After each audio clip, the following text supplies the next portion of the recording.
Now get ready for the time of your lives, cause you are now watching GAHCast.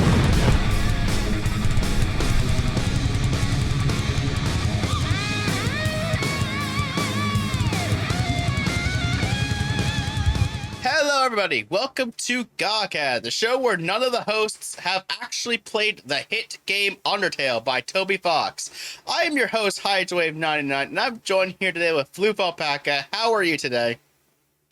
You made that personal, didn't? Anyways, so if I didn't already mention this before, episode 31. So remember that whole game thing? He bought me 2 games for the 2 jokes he made, and then he said, "Oh, as a bonus, with love, game 3, Undertale." And I was just like, "Oh, okay." Deep down inside, I was like, "What?" Anyways, but no, yeah. No, we didn't. We've never played Undertale before, and now I guess I have to, maybe, or it could be like all the other unplayed Steam games I have. And again, he did cry with joy with the Undertale gift. He did cry with joy.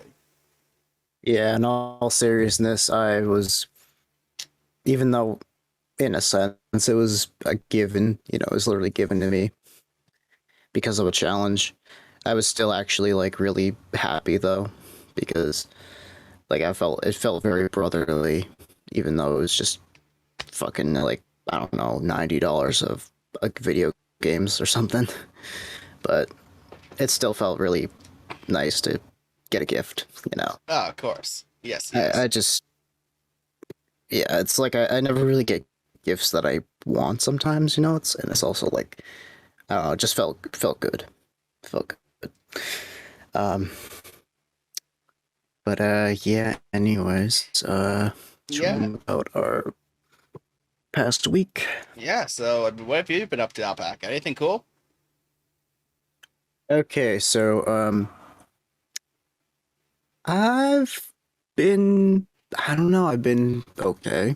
All right. I mean, I opened up about a few slight things that happened over the week. I was having a little bit of a rough day because of something more personal in my life, but um, I've been not necessarily getting over it, but it's just been subsiding, and it's it's hard to really talk about, but it's whatever. There's nothing we can do about it, sort of stuff. It's kind of like, of all the things that suck in the world, I focus on this one thing. So, Right. I hear you. But it's okay. Mm-hmm. Um, so, but besides that, I've been mostly just hanging out with friends, I guess, just doing whatever. I've been wanting to stream, but I've had these nights where I'm too tired, and I feel unable to put the hit stream and go ahead, because I don't want to make it like a 1 hour stream where it's like me just talking very like uh slow pace and be like blah blah blah, something like that. Mm. I don't want to sound like I'm not even energetic at all, because that's not really what I'd like. Mm. um that's not what I'd like to have as being a content creator. When it comes to being a content creator, I try to put out stuff that I would watch, and put out stuff that I know would sit well, you know. Right. And just stuff that I'm passionate about. Uh, so, um, besides all of that stuff, I've been, heading out every once in a while. It's been pretty hot out here. Yeah, same here. I noticed too, on my last day of college finals, which spoiler, am done with my college semester, so I should be able to get start uploading some more things more frequently now. I'm in the midst of Hell yeah. because as of this recording, I have 30. I managed to get 31 and 32 upload on YouTube, and I still have to get 33 and 34 up. And then this is also going to include this episode. So a lot of fun things ahead for me because I have to make sure all this stuff gets caught up with so I can speed up through the process. Oh yeah. I wonder what the reaction to 34 will be like. Of course, I wonder what people will be like. Yeah. that's what we call the R34 episode. Yeah. Last week's episode. Oh my god. That was fun. Yeah, it was really fun. I mean, do you want me to summon the artwork again? No, let's just leave it at that. And yeah, I don't know. We'll revisit it in episode 134 or episode 69. I don't know. I mean, we can always revisit it in either episode 42 or episode 69. I mean, we could have 43 be opposite day. You switch the positions of the cameras, and you're just a YouTube studio avatar, and I'm like a guy in a fucking alpaca mask. I would have to find something that actually match. Yeah, I don't know. Just like go on Steam and like find like a royalty-free avatar. They added the workshop to YouTube Studio, so yeah. God bless me for having. If we actually decide that's a good idea in the future, oh my god. I don't know what to think of it, but yeah, whatever. We have a lot of but cool. Yeah, it's been. Oh yeah, certainly. Let's actually move on to that. But I was just gonna say, like, it's been pretty blistering out. I actually have my AC in the window, and it's May. You know, so. I mean, it's pretty cool down here. I mean, my room seems to be pretty cool. My fan in the background running, so I'm seem to be happy with that right now. But at least it's not freaking June. Right. Oh my god! But besides the point, I was gonna say before, like, so around the last day of finals, and I was about to go on a hike. Seemed like it was gonna be a good day just to get some exercise in and just see nature and stuff. And the next thing you know, I thought, oh, this will be not that bad. It's a fairly easy trail, nothing crazy. And then you realize a couple things. The main path is covered with pavement. Not pavement, like the rocks at least. Like pebbles. Yeah, there's like some pebbles on the ground. And you have no water bottle. And the weather's been like relatively like what seems like 70s or 80s, something like that. And then you're over here, you feel like you're sweating and like you're gagging up and you're like, this is not a good day for this. I'm just gonna go get back in the car. Yeah, I mean, especially coming from like a slightly cooler, sort of days before, it's a little bit too contrasting to really say like, oh, I'm comfortable going out here. Especially since you didn't have any water. That's the worst part. If you had a water bottle and it had ice in it, or hell, even something to keep you shaded, that'd be better. But this episode's brought to you by Circle Water Bottles. Just kidding. Anyways, not really. Not really sponsored. No, not really. But we're way too small for sponsors, unfortunately. But that's for another day. Oh yeah. Maybe one day I'll ask everybody what they think of sponsored videos, but that's a long time away from now. Because now we have to make sure this show gets big enough, which, spoiler, a podcast usually doesn't, at least from what I can tell, does not grow very fast. No, that's... If we had shorter formed versions of this, then I think it would be a little bit easier for people to digest, but we've also tried to climb back to, like, shorter episodes in general, not bloating it with like unimportant news and such. So luckily though, I think we're doing well in a sense, because like we're getting closer to building a reputation in a sense. We have our own sort of place here still. We don't really have a community in a sense, but we are putting the stepping stones down. Right. We're putting down the basement and the floor to eventually build up an actual, you know, place. Right, because as far as my end, like I'm trying to experiment, like trying to get some advertisements going around, just trying to make sure, hey, check out this content here, check out my Twitter profile or whatever. And my Twitter advertising campaigns so far have resulted in a following count that doesn't actually interact very much with my links, Mm-mm. which could potentially pose a problem down the road because that could equate to like people will see the tweet but they won't interact with it, and that could cause some problems. Mhm. So I want to make sure the people that I would be targeting are people that I know could click on links and check the videos out and can go to our Discord server and chat with us and say hi and stuff like that. Yeah, definitely. So, but I mean, that's at my end. I do have some cool things coming at the end. I mean, I will eventually publish a vlog video, update video on my channel detailing what I have planned coming up because I'm sure I would like to have some content that's not just the podcast up on this channel. Because I want to make this seem more of a variety channel. That, hey, there's other things besides just a podcast that's known as GAHCast. And that makes it feel like the channel should just be renamed to GAHCast. Hmm. Like, yes. And I think with that time, with finishing your semester, that will help.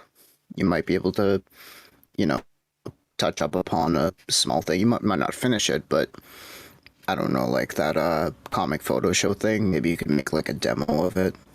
Yeah, I have ideas. Like, I When you think the comic arrive photo, it. the comic photo show was an interesting thing about that because that was originally a Windows Movie Maker project back when its initial inception.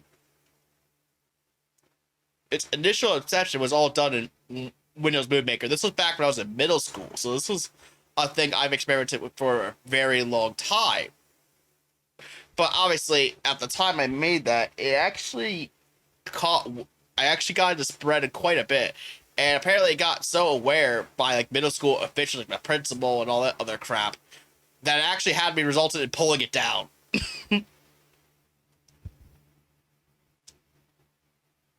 What a sad day when your principal can tell you what you can do and what you can't do.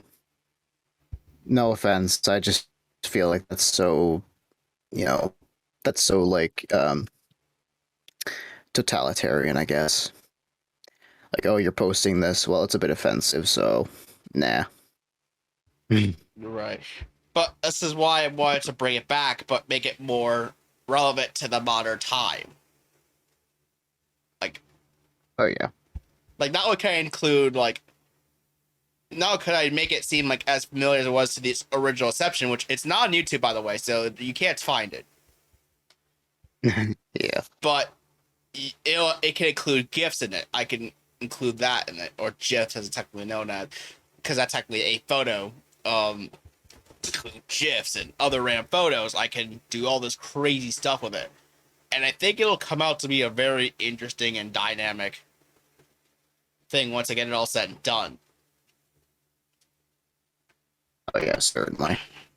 And I'd like the concept of it just being, I mean, from what I saw about the first earlier ones, I guess, um, it was like I think it was, I don't know, it was just like images and commentating about them, but like it's a stupid like comic almost sort of thing. But yeah. so that's exactly what it is. But the difference this time, and I'm going to change up a little bit. So essentially, feel more like a stand-up comedy show with the idea of manipulating images and gifs and all this other stuff to make it feel alive. And it'll be more, I'm going to say, from what I can tell from what I'm envisioning this reboot to be, it's going to be a more animated version of what the shows were going to be, what original it was, because it did feel like a slideshow at first. So I want to make sure doesn't necessarily feel as much of a slideshow. There's some motion going on. That's like, if I make a scribble, I want to make sure that scribble is at least shown a little bit. Yeah. Or maybe like I could probably make a window cap or something, put like Photoshop in it, and like have like a base image in there, and kind of flip between different things and whatnot. Make sure it's all matched up the 1080p images and whatnot to make it maximum fun. I don't know. Yep. I'm still in the planning phase of how that series is gonna go. Oh yeah, I hear you. But from now until what it actually is, that's a little tease, I guess, as to what it will be like. Right. And I still have a couple versions of Tech Mania I want to do too, which includes the infamous Windows 11 review I've been wanting to make, which I couldn't because this desktop computer I'm recording on isn't capable enough because it's using an older processor. But with a newer Yeah. laptop I have around that does have a processor capable of it, it actually could potentially be used for that. Yeah. That or get the watermark of shame and install it really like bootlegish, like, you know. Yeah, I'm not doing that on this computer. Hell no. Yeah, no, no, of course not. But I'm just saying, Yeah. maybe. And then I have Music and Mayhem new, which, my god, I have a ton of music I want to look into and review and all the crap. Like, I have, like, various albums I want to do. My Chemical Romance even released a new song out of nowhere, which I want to check. I want to review that. Oh, that's interesting. Yeah, it's called Foundations of Decay. It's actually a pretty interesting song. It's a bit psychedelic, but it's actually a pretty decent song. Yeah. And obviously all the metal stuff I listen to, I want to get into all that. And maybe some Yeah.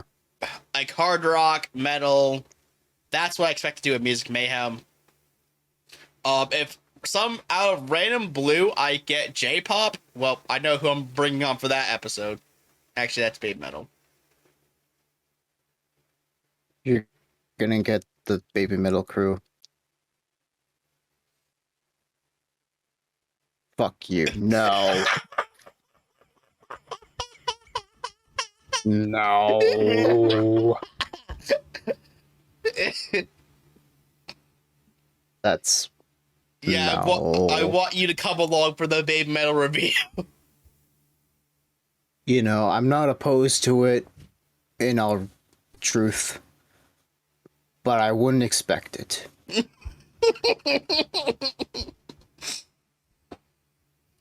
Anyways, you were saying? Yeah, that would be the ultimate GAHCast Music Mayhem crossover on the planet. Anyways, That would be painful. and then there's Poesia, which is where I review poetry and like looking into like different aspects of poetry and all those stuff. I want to do that as well. That's gonna have a very different vibe as well, considering that is more of a. It's not gonna be it's not gonna inject much comedy like with Tech Mania as well. This is not gonna be a comedy heavy series. I mean, this definitely is, but this is a weird mix of this was injected with comedy because its initial inception kind of brought it in there. Yeah. Like the thing with Godcast though, the fact that this was originally supposed to be less of a comedy show and more of an analytical show, but I think it was like episode one where I remember specifically from episode one where I think you were the one that brought the wrestler and you guys were just laughing like nonstop, and I'm like thinking in my head like, this is not the direction I wanted it to go in, but if that's what the other hosts want, fuck it, I guess.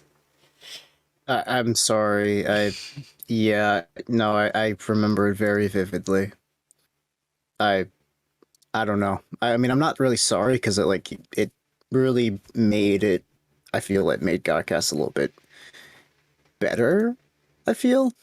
Mm. Um, At least made it more having a inviting bit for more of you to. a silly feel. Yeah, at least made it more inviting for you to to express yourself a bit more, at least. Yeah, at least a little bit. Yeah. Um, But I'm trying to find him. Where's the yeah, wrestler? but I do Never know, mind. Don't worry about it. yeah, but I do know that around episode 50, we do have a story that I want to explain more about in regards to a former co-host of ours who appear till like episode 16. Because there's quite a bit I want to get off my plate with this. I'm tired of holding on for it for too long. Okay. So we'll talk about that eventually.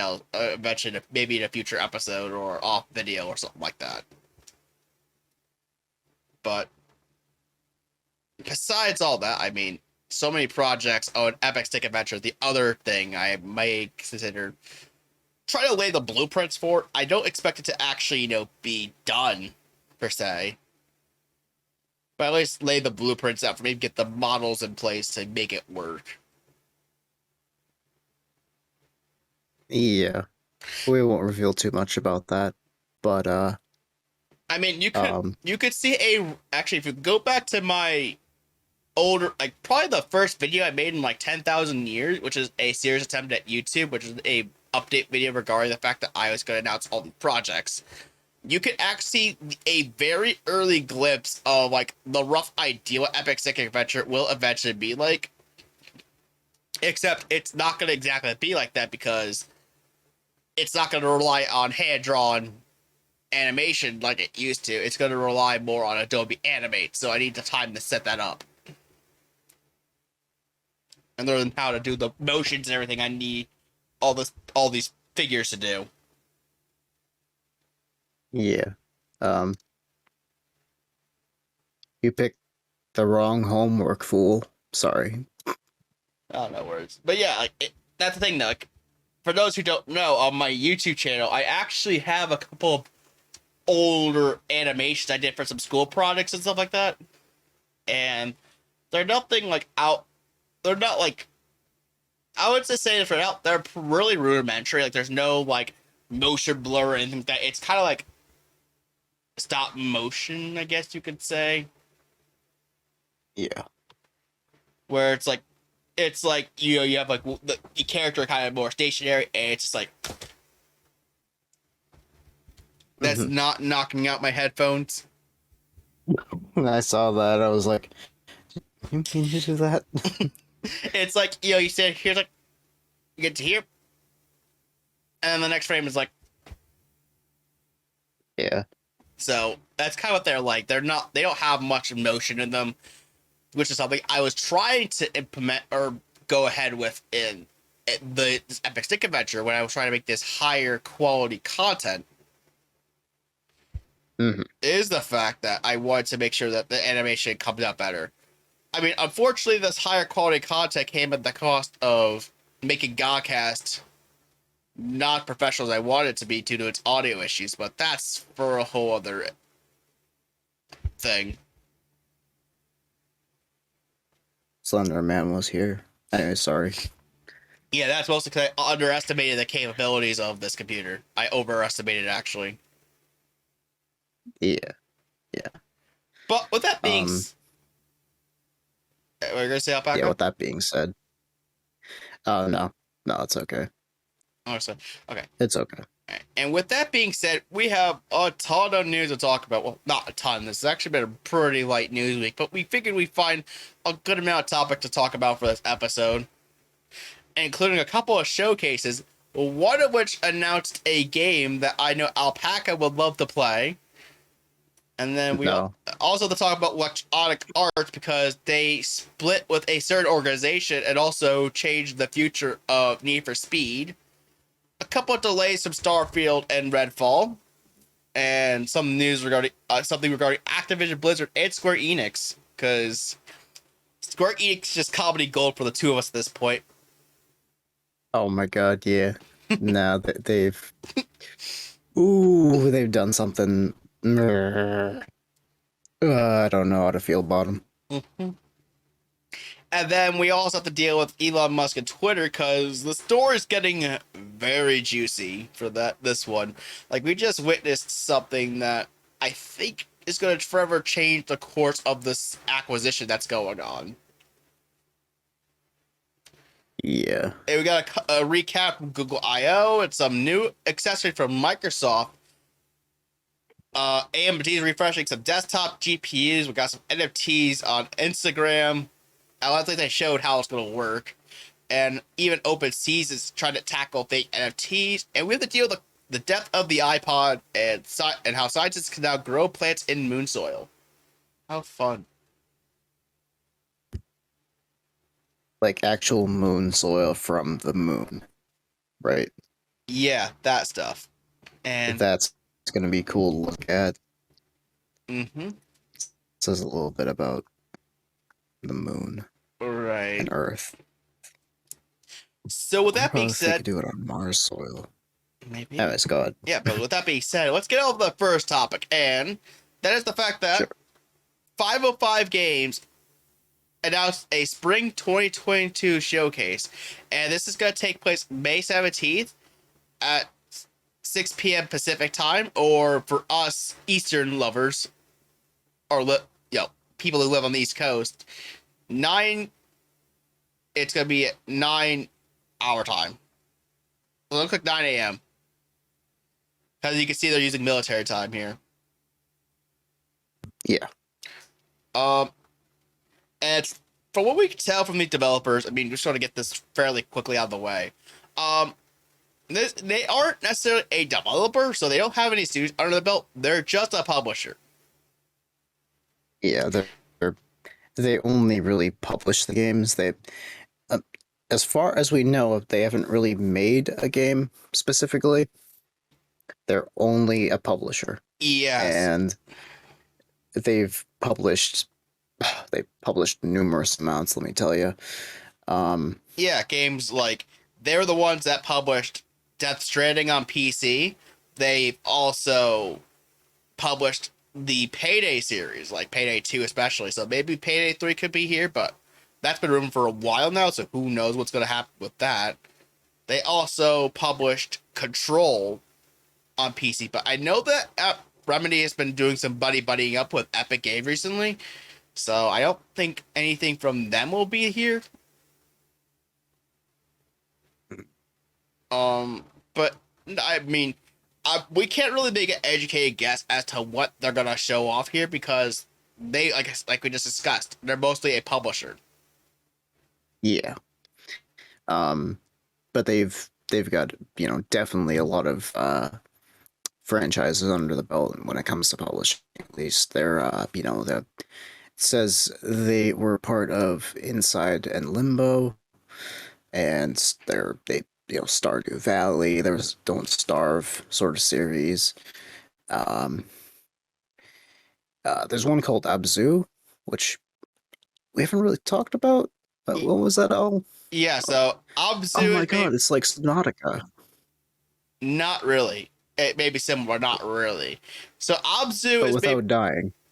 So Abzu is made by the same developers that made Journey and I believe Flow, whatever the name of the game is. And the idea is it's kind of like these experiences more so. There's not a lot of fighting or anything like that. It's just an experience. Okay, so it's like a walking sim. Kinda, but there's stuff going on, and there's supposed to be like meaning and all this other stuff, symbolic imagery and stuff like that. That kind of really tells you its story. So kind of like Martha's Dead then. Like that game that you gifted me alongside Undertale. Not quite like that. It's hard. It's one of those games. You have to play it first before you understand what in the world it is. Oh, okay. So it's like Ollie Ollie. No, I'm just kidding. It's like Oxenfree. Sorry. Which is those developers are now owned by Netflix. Thanks a lot. Oh shit, I forgot. God damn it. Not Netflix. Yeah. Well, I quit Netflix because I didn't like their projects. We're at 11. Not really. I didn't even go for Netflix. But anyways. Yeah. But yeah, that's all we have to say about this showcase because unfortunately, because they are just a publisher, we can't really make much of an educated guess. I mean, other than the fact that they might show off maybe like Aiden Chronicled because I know that's coming up pretty soon. And maybe they might show this heavily rumored Payday 3 game. That's all I can tell you. Yeah. They're kind of like Devolver Digital in that respect. Mm-hmm. So, but we do have another thing worth talking about, and that is the fact that we have some news regarding Nintendo as well. But yes, let's talk about Nintendo. Mm-hmm. One of Alpaca's other favorite publishers in game making things. But the first is the fact I that, guess so. well, the first of which is the fact that, well, there is a financial report that came out for Nintendo, which we're not going to get too much into the numbers and everything like that, because as impressive as it is, the Nintendo Switch sold over 100 million units, and the fact that Mario Kart 8 Deluxe has reached 45.33 million units. And it has outsold the entirety of the Wii U Even though the in game, every way, shape, and form. even though it originated from the Wii U. Yep. That's So basically, it cannibalized itself. pretty Its much because, origins. yeah, that's the funny thing about Mario Kart 8 Deluxe. It's not including the Wii U version. Yep. So that's probably Mario Kart 8 altogether probably sold like 50 to 60 million units, which is ridiculous for a Mario Kart game. It is insane. Possibly equal or a little bit less than or more than. Right. Mario Kart 8 has, in software, has been purchased about the same, equal, or less than a Switch as hardware. Right. It's insane. It's yeah, Mario Kart 8, if you're just talking about Deluxe, is owned by almost half of all Switch owners. It's ridiculous. It's crazy. And not gonna It is lie, really crazy. I am one of those people that one of those one half of Switch owners. Yep. Look at that shining example. Exactly. Anyway. Yeah, and also Metroid Dread, for those who are fans of that series. It sold 2.9 million units. And I believe that made it the highest selling game in the one of the highest selling game in the franchise. So good for Metroid fans out there. Oh yeah. Yeah. Hydra, what's this translation thing? Concern. Yeah, so this is an article that kind of mentioned how the next gen Switch, right? Mm-hmm. They're trying to make the transition for. Oh, here we go. I think it says here. Ignore the images. Not to be that guy, but concern struck me as unusual. Well, I'll have to repeat that again, because welcome to the fact that whenever I record videos on this computer, every internet article takes forever to load. So, fun times ahead. So I guess I could try to synopsize it the best I can.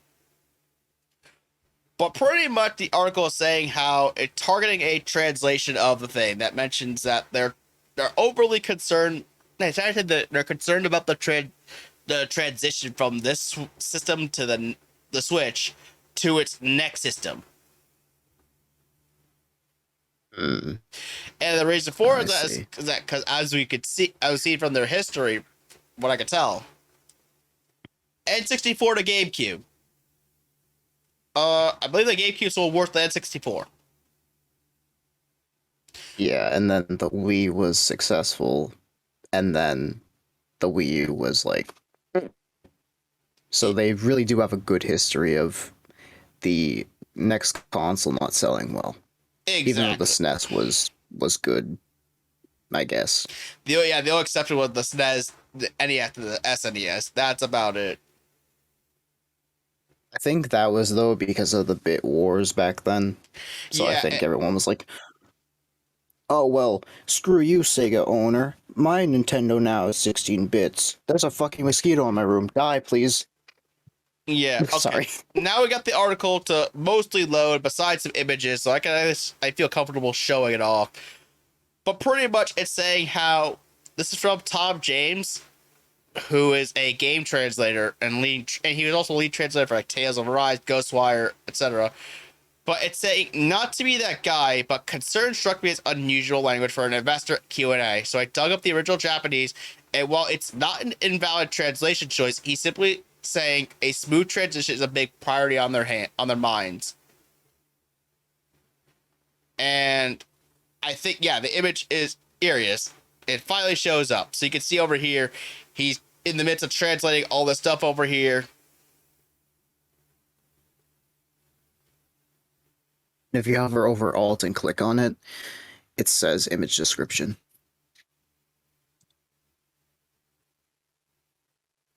I see. And it says, on the other hand, even when looking back on our past experience with hardware generation transitions, such as with the Wii and Nintendo DS, we recognize that our ability to deliver a smooth transition when we release new hardware in the future is as important priority for us. To that end, we're focusing on building long-term relationships with our consumers via Nintendo accounts. So that's what that highlighted part reads, and it's more or less in the same vein of it. Is like trying to make sure that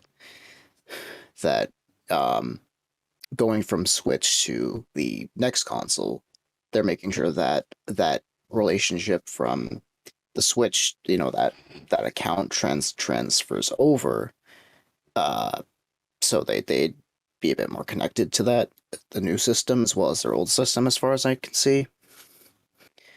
Like that, you'd be able to just it's like when you buy a new phone, you can just have if you're on Android, you can just log into your Google account. Pretty much everything's already there. I guess that's what they're trying to achieve. Right. And naturally, that's going to be a bit of an issue. So, as we've seen before, Nintendo seems to have been trying to set this up for a footprint for ease of transition with the fact they have the Nintendo account that can now carry your purchases over to the next system, rather than dealing with the fact that all the data is on the original system. If you lose it, then you're fucked. Mm-hmm. I can see where that's a bit of a, bit of an issue. It's like moving on to a completely different platform and basically starting over again. Right. Whereas like the 360 to Xbox One, you can transfer your account over, same with the PlayStation Network. Whereas Nintendo didn't really have that during the Wii generation and the Wii U generation. They tried to make that, and it was okay-ish. In the 3DS, I made mine on 3DS and stuff. But since I haven't gotten a Switch, it's like, I don't know. But at least you'll know now that if you do buy a Switch, and then this new Switch comes out, then you know that your digital purchase will carry over. Oh, yes, without a doubt. Because, yes, that is one thing. Having to buy the same old game over and over. How many times have you bought Super Mario Bros. 1? Or 2? Or 3? What the hell is this? Skyrim? No, I'm just kidding. Like, literally, people give shade to Todd Howard, but holy crap, Nintendo. Can I just have my game that I bought on the Wii transfer over to my Wii U? Can it, please? I mean, the weird thing with the Wii to Wii U is the fact that you had to download a specific transfer tool. Yeah, but who's gonna do that? That's through text. I thought you said a lot of like older people bought the Wii because of like Wii Sports and stuff. That is so true. That transfer tool is moot. Exactly. Because they wouldn't really understand. Hopefully they would, but Yes, I believe what I had to do literally for my Wii U when I had it was I took it. I think you simply had to take an SD card, right? You get this app. You have to download it for both the Wii and the Wii U.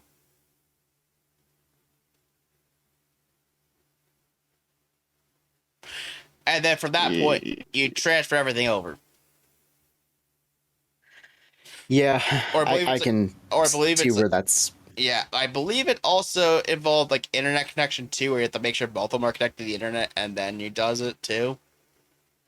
But Yeah, no, that's kind of I don't know.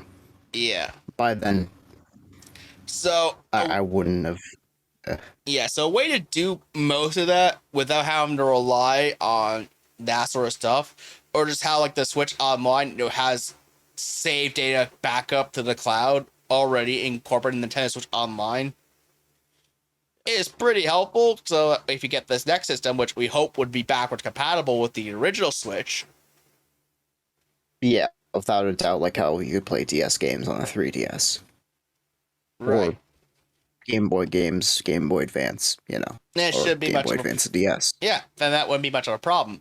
The only problem series pretty much That is would be Pokemon, lovely. and there's a reason for that.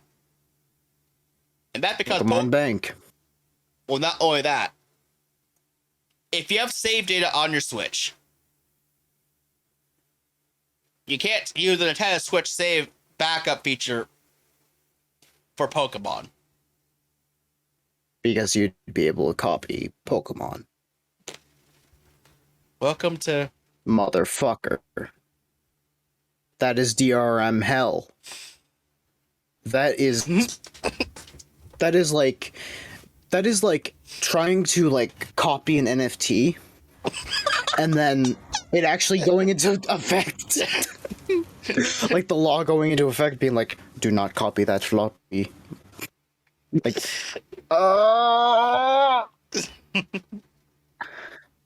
anyways. Oh, that sucks. But besides that, I Sheesh. mean, I hope Nintendo does live up to the promise of trying to make this a smooth transition from the Switch to whatever the next platform is going to be, which I think is going to be a hybrid because this Switch was proven to be successful for them. I think it'd be foolish for them to ignore what they've done with the Switch. Yeah, that would be pretty. Nah, I understand that. But, I hope they wouldn't drop the beat this time. exactly. Three strikes are out in a sense, But speaking of Switch stuff, let's talk about some new games that were shown off at an Indie World Showcase. This is Nintendo's showcase for indie games. And on this indie world, there's a game for Hydro here and a game for me that we're both looking forward to each individual pick. Because according to Hydro, one of these games, I guess I'll like. He didn't tell me really much, but he said that he personally liked the mini motorways thing. So Yes, I don't know. and that's a day one Can't wait to drop, get to it. and I'm actually playing it right now. And yes, it is on Steam, so you can play it too. Yeah. Is it crossplay? No, it's not a multiplayer game. Shit. Never mind then. But anyway, so there's a couple of indie games. I thought this was a pretty decent showcase. I mean, it's not one of the strongest ones because they didn't finish it off with the last game. Like here's one more announcement that's really cool, like really strong, like showcase, like how like what happened with Cuphead coming to Switch or with the Legend of Zelda Crash with the Necromancer crossover. Yeah. Something strong with that. It didn't have that this time, but the announcements it did do were pretty solid. So let's just go take a look at these games and see what we think of them. The first of which was Another Crab's Treasure from Aggro Crab. This is actually a Dark Souls style game where you play as a crab, and the idea is that you find these different shells they can swap into.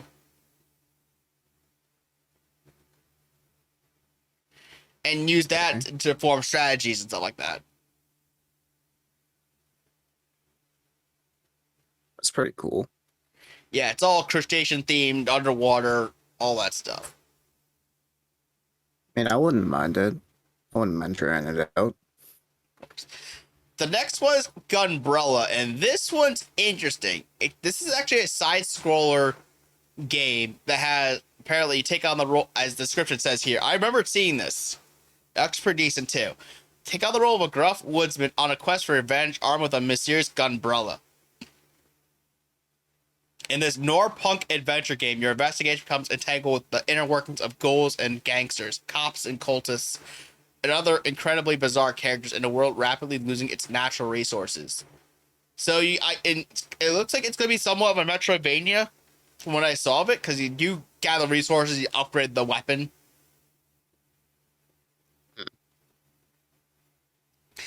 And they had to put my favorite game, probably my favorite game, the entire announcement here, because I play this game a lot on Steam, and I've really enjoyed this game. It's Mini Motorways. I was screaming like a freaking schoolgirl when I saw this game get announced. I knew I had to buy that instantaneously. Oh yeah. It's a very I hear.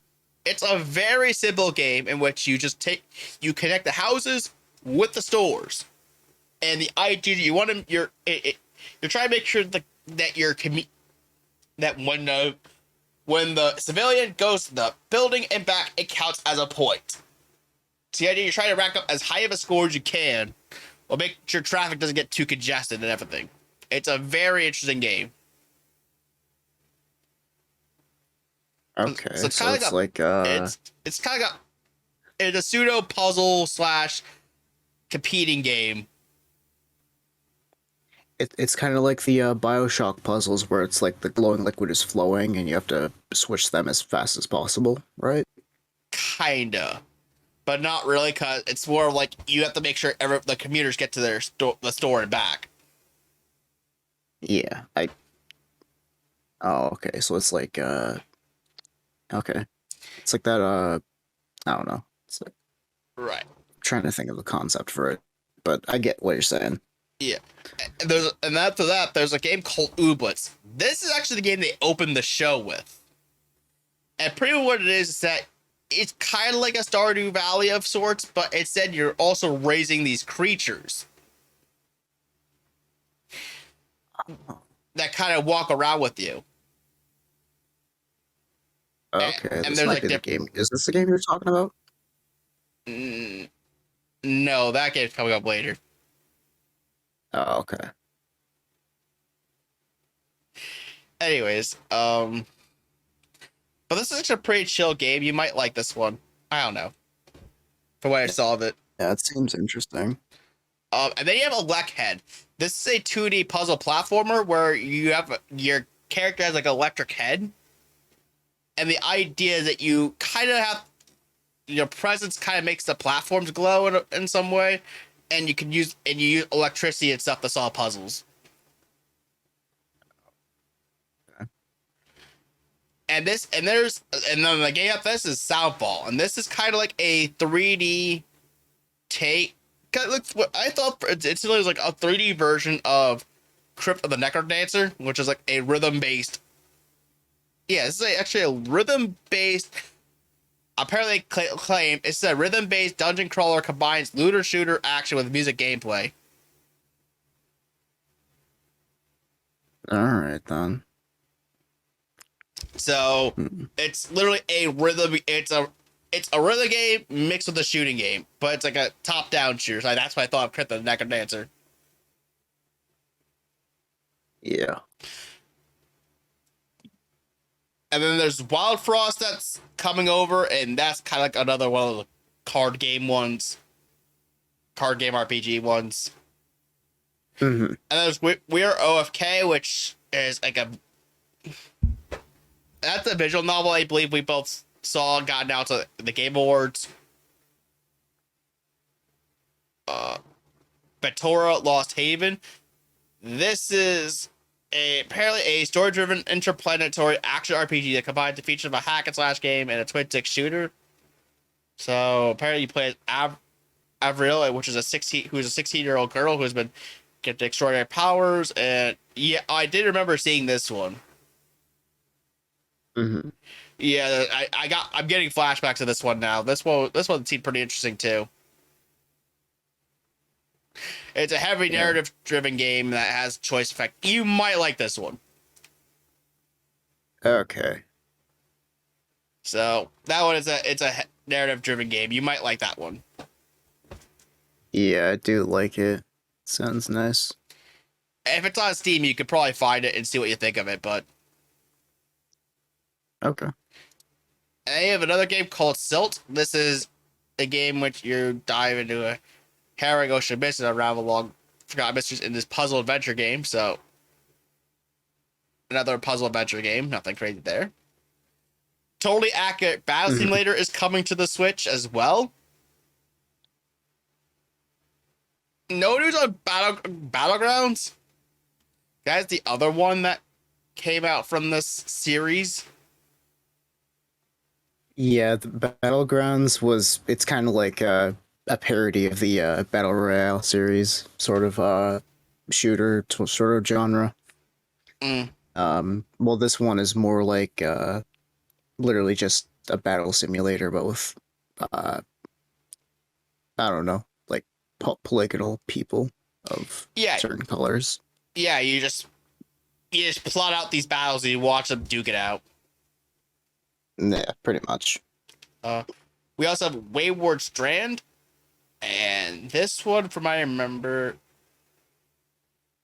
Actually, I don't think I really remember this one too well. But this one here was, apparently for what it's describing, it is a teenage journalist, Casey Bumaris, and follow the hospital's inhabitants while uncovering the airship's mysteries.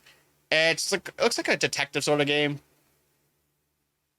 It looks a lot like a Sierra sort of game, like like a point and click sort of thing. Right. Like So I'm a sure more you're, modern example. A yeah, more so, modern example might be like Sally Face or something like that. right. I was gonna say, I'm sure you're probably just clicking the links and just taking a look at each game to see what you can find out. Or like Franbo or something. I can see where it's going at. I was thinking more like, holy crap, this looks like Infinite, but nah, never mind. Like I said, I'm sure you're just clicking the links of games that have a link just to see what they actually are for screenshots and stuff. Yeah, of course. And then we also have Cult of the Lamb. This is a randomly generated world awaits in this action-adventure game. As a possessed lamb saved from annihilation by a foreboding stranger, you need to repay your debt by creating a loyal community of woodland worshippers. Gather resources to build structure, then gather your courage to brave deadly dungeons like the Silk Cradle. Apparently that's coming to the Switch this year. So. Is this not the fucking game? Holy shit. I love this. What the fuck? I'm saving that as an image. I'm gonna cut it out. And What, the Cult of the Lamb? It's fucking amazing. I love it. So that's probably a game you'll probably check out on Steam then. Yeah. I mean, it's not an alpaca, but I guess it's a similar family, so it works. It's close enough. I like it. It's fucking beautiful.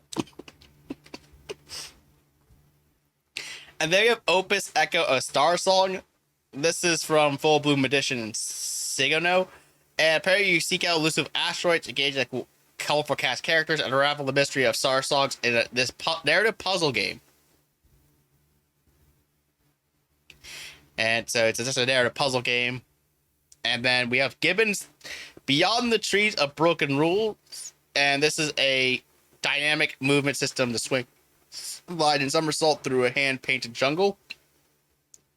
And it's a moving adventure about freedom and survival. You're a lost gibbon who has embarked on a dangerous journey to unknown lands.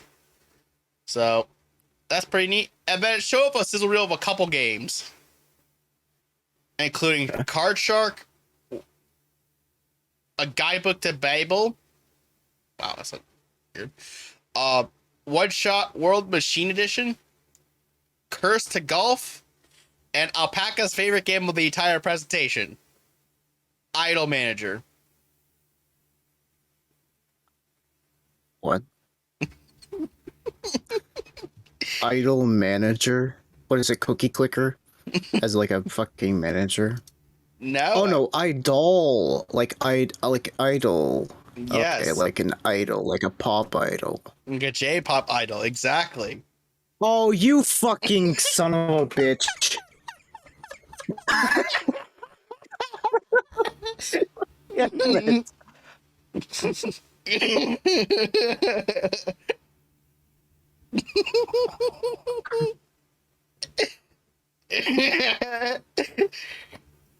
Yes, that is your favorite game of the entire presentation, Idle Manager. No. It's on Steam, so you can play it No. right now. Okay. What? You take on the role of a manager at a small but growing talent agency. As you cultivate and train the newest generation of young pop stars, you'll have to decide who to hire and who to fire. Who gets promoted and when things go well, and who gets reprimanded when things go sour. The personal lives of these young celebrities are part of your business, and the life of a pop star isn't always a happy one. The world is full of gossip, magazines, superfans, rival groups. Wait, decide how to deal with crises, including gossip, vandalism, stalkers, or what? What? Okay then. Holy shit! Okay. It's trying to live the life of what Alpaca wants to do is create his own J-pop band with, you know.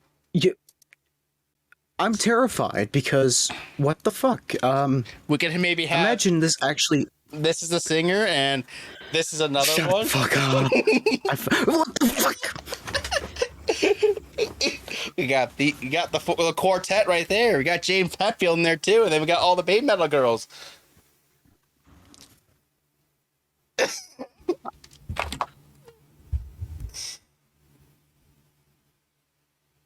Fucking motherfucker! I swear to fucking God! Oh my God! If you want to make it a 5 group.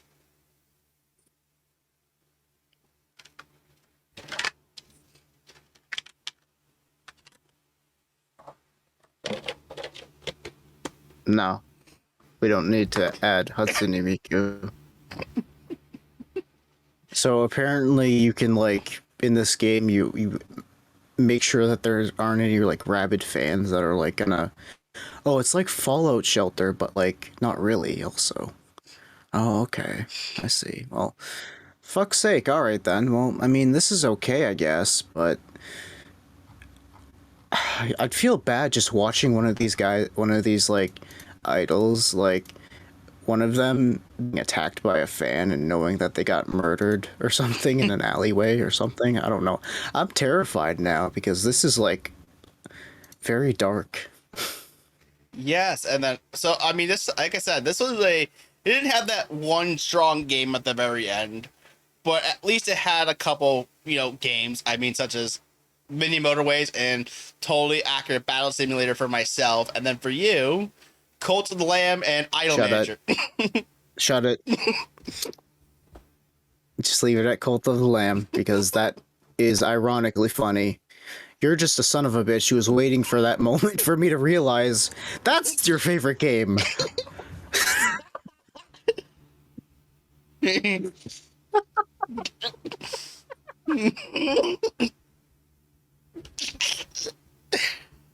Ladies and gentlemen, welcome to GAHCast, the show where one of the hosts likes to roast on the other host for liking J-pop stuff.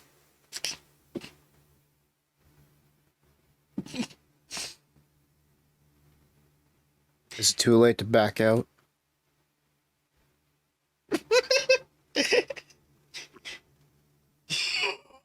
Anyways. Okay, I think at this point we can move on to the next game.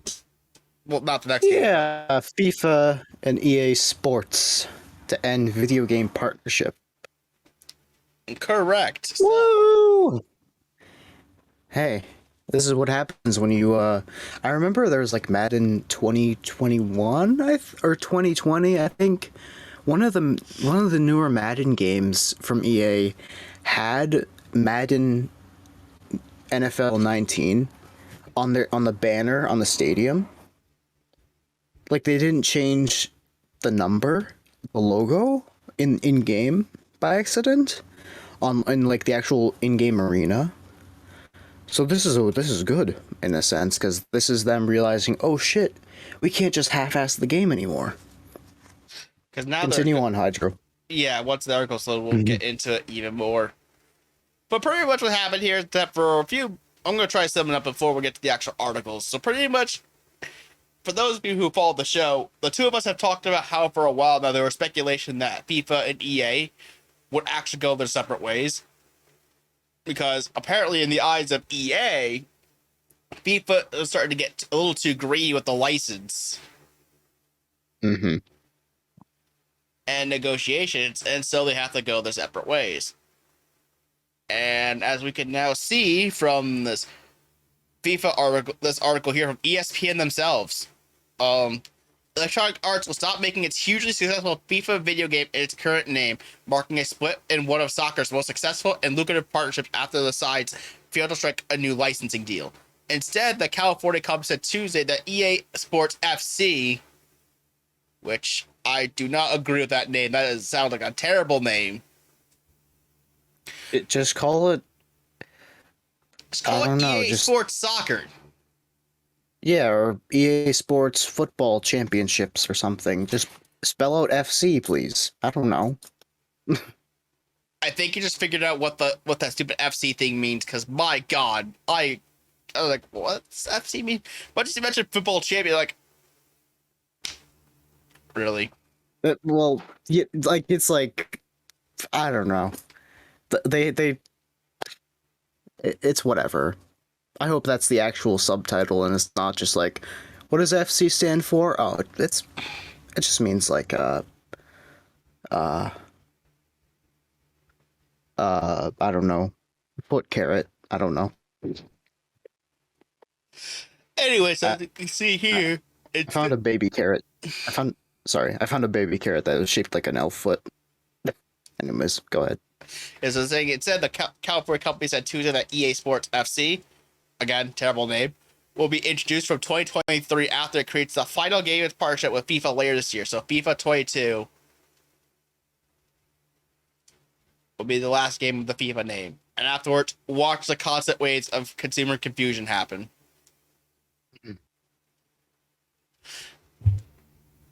Now, apparently, too, that FIFA's going to start making more new non-simulation games.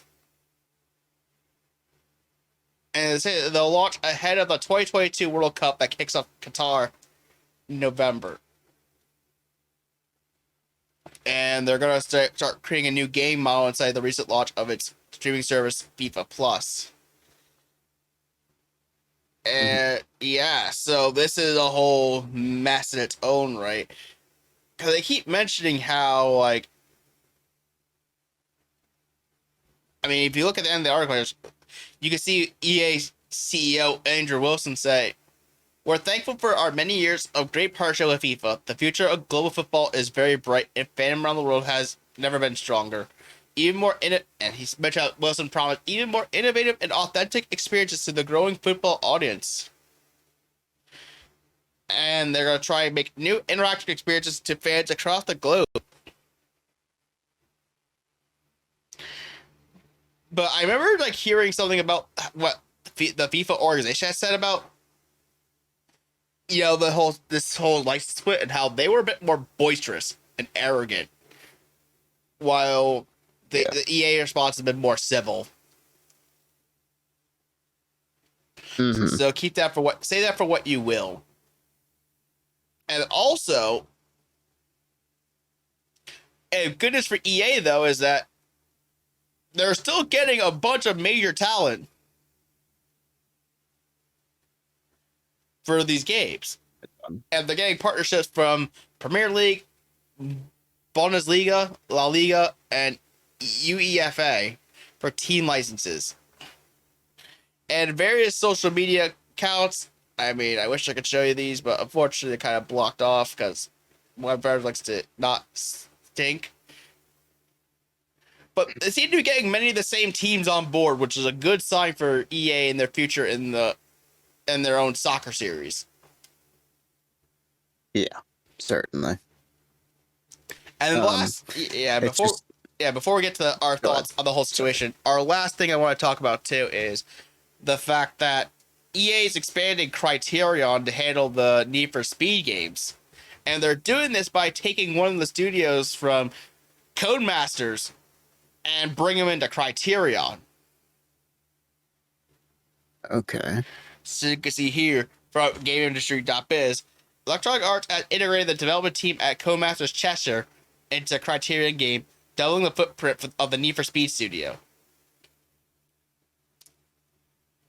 So they doubled the size of this game studio, which is good to see, because hopefully with with having Codemasters a bit more on their side, not entirely, but part of Codemasters on the side to make Need for Speed better would be huge. Mm-hmm. Especially as Codemasters have been renowned for their Grid series and Dirt series. Yep. And as EA spokesperson told GameIndustry.biz, this integration builds off the close partnership of the two studios have developed over the past few months. And sharing common values and similar cultures, we strongly believe unifying the huge wealth of experience across both teams will deliver the best racing experiences we can for our players. So, Alpaca, what do you think of all these news regarding EA? I know the soccer thing, I think, is the bigger news of the bunch, because that involves two large organizations separating paths, but also the expanding criteria to help better develop a quality Need for Speed game is nothing to snuff at either.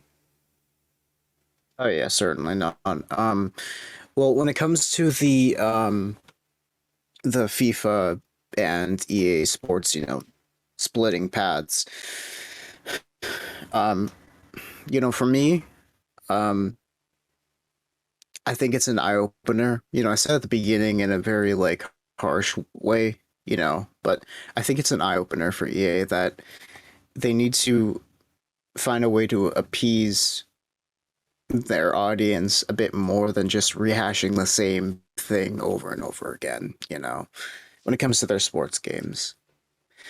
But then again, I know that it's a little bit difficult when it comes to like a realistic sort of sports game to make things much more refreshed. So um, I can understand why it's difficult to make the idea of football, soccer, the sort of even playing field and two goals on the other end sort of game. It's hard to make that different. I know, Mm. but there's gotta be a way to make the actual sport more gamified for the actual like find a way to innovate and change up the franchise in a sense. You know how you play a wrestling game and there's plenty of other extra modes off the side. There's the main, in a ring sort of thing, and but then they include like Hell in a Cell sort of stuff. They include like you can pull props out from underneath the actual stadiums sort of thing. The actual stage, um, the arena, and they do all these sort of things to modify the rule sets and stuff. So I know that there's definitely ways to make soccer a bit more innovative in that sense, or football. Um, in general, being pretty much just get the get the ball in between the little goalies, without getting tackled or tagged out. I understand that, but I think it's a bit of an eye opener. Um, and them sticking with EA though, at least I feel it at least softens the blow a tad bit, even though I feel like, um, in a sense they're kind of, I think when it comes to uh losing the FIFA name, I know that's what fans have come to expect. So, like you said, the loss of it and causing confusion, I know that rings true, and at least they'll actually have a little bit of, a little bit of a soften to the blow of it, As Right. far as the Criterion thing, um, with the Codemasters Cheshire team, um, good enough, I guess. Need for Speed, I don't really play. I don't really play racing games, but Um, I guess it's Keep in mind that Criterion actually helped to code of how to run support on Battlefield 2042, and I believe that actually delayed the oh, I release see. for the Need for Speed game. Okay. So Well, if that actually helps give you a little bit of context, I see. it's something you might be more I familiar mean, with. if that's the case, then I don't know. I hope they learned at least from 2042. You know, can't polish a turd. Don't spend your resources where it's inefficient. And that's what companies do. They make sure it's the most efficient way to earn money, sort of stuff, So, Right. Because keep in mind, Criteria was primarily known for racing games and some other stuff too, but mostly racing games especially. okay, well, then But I think it's okay to be in Need for Speed, development team, right, and you know? obviously you could tell that Dice Pro was having trouble with Battlefield 2042. It's probably what prompted EA to probably bring some other studios on board. Yeah. But speaking of Probably. which, we're going to move on real quick to the next topic here, and that's the fact that Redfall and Starfield actually got delayed. There, yeah, so let's talk about this, because that whole, uh, that whole thing with, last week, June 12th might look a little bit less appealing. I hope not, but Let's see. So, they're delaying it just so they can release Skyrim 2. Just kidding. It's not going to be called Skyrim 2. It's going to be called Elder Scrolls 6. That's not going to be for 10,000 years. Anyways, moving on from that, we're going to say back to this press release here from Bethesda. They said, we made the decision to delay the launches of Redfall and Starfield to the first half of 2023. The teams at Arcane Austin and Bethesda Game Studios, which houses legendary Todd Howard, have incredible ambitions for their games, and we want to ensure that you have received the best, most polished versions of them. We want to thank everyone for their excitement for Redfall and Starfield. That energy is a huge part of what inspires all of us every day and drives our own excitement for what we are creating. We can't wait to share our first deep dive into the gameplay for both Redfall and Starfield soon. Now, as Alpaca mentioned, yes, this is going to make the showcase that Microsoft and Bethesda are holding quite a bit different, because they're going to have to show a new release date in February or March for Starfield. In fact, Starfield is still going to be the big focus of the show. It's got to be the big focus of the show. That's what a lot of people are looking forward to seeing, is gameplay for Starfield.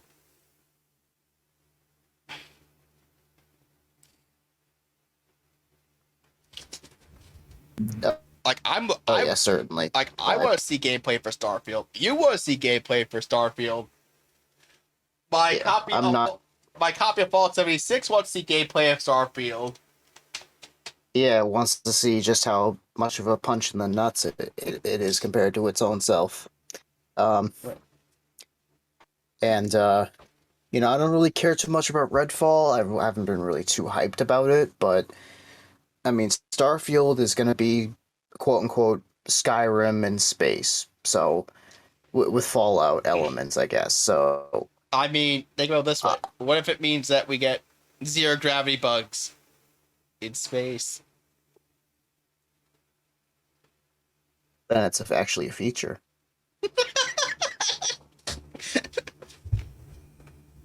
It'll actually be a feature this time. Ooh, yes. Spicy, I like it. But yeah, well, that's what happens when you're part of the chess club. That duck is laughing now.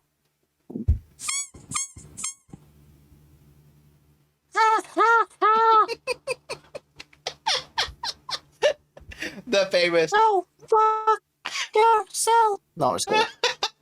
the ha ha ha. I remember being fans of Final Fantasy X. Oh my god. Ha ha ha. Ha ha ha ha ha. Man, Final Fantasy X laughs were such a weird thing to watch. It Uncanny Valley might describe it, but even then, I don't even think it could. Right. But back to, Bethesda here. What do we think this will mean for actually Xbox? Like, I hope that whatever Microsoft shows in this showcase in like June, it better be able to fill up whatever void there is in like the end of the year. Because right now we're gonna see an Xbox with relatively nothing released. Except for Skyrim 4K edition. They did that last year. It's 4K called, 120. they did it last year or so. It's called Skyrim Anniversary Edition. It's called this next one's gonna be called Skyrim Deluxe Anniversary Edition. It's definitely different. Buy it.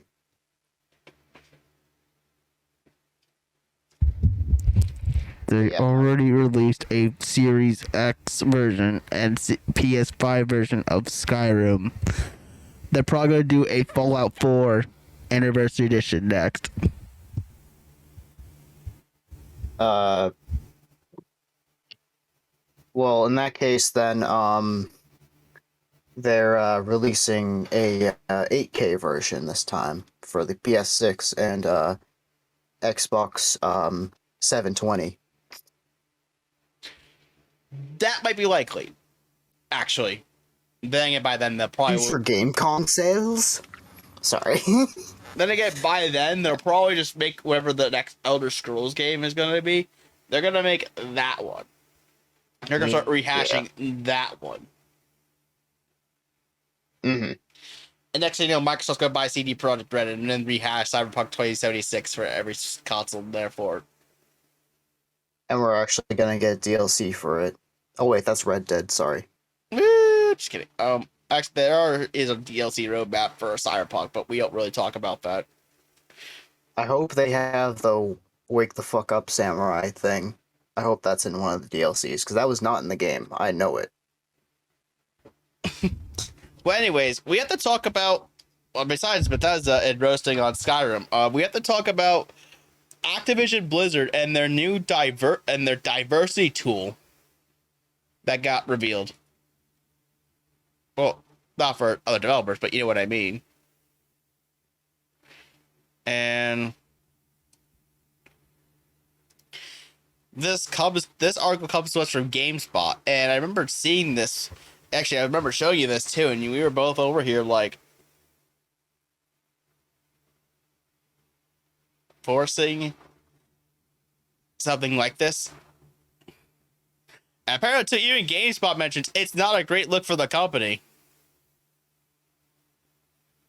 Yeah, my whole sort of like, my whole take on this is like,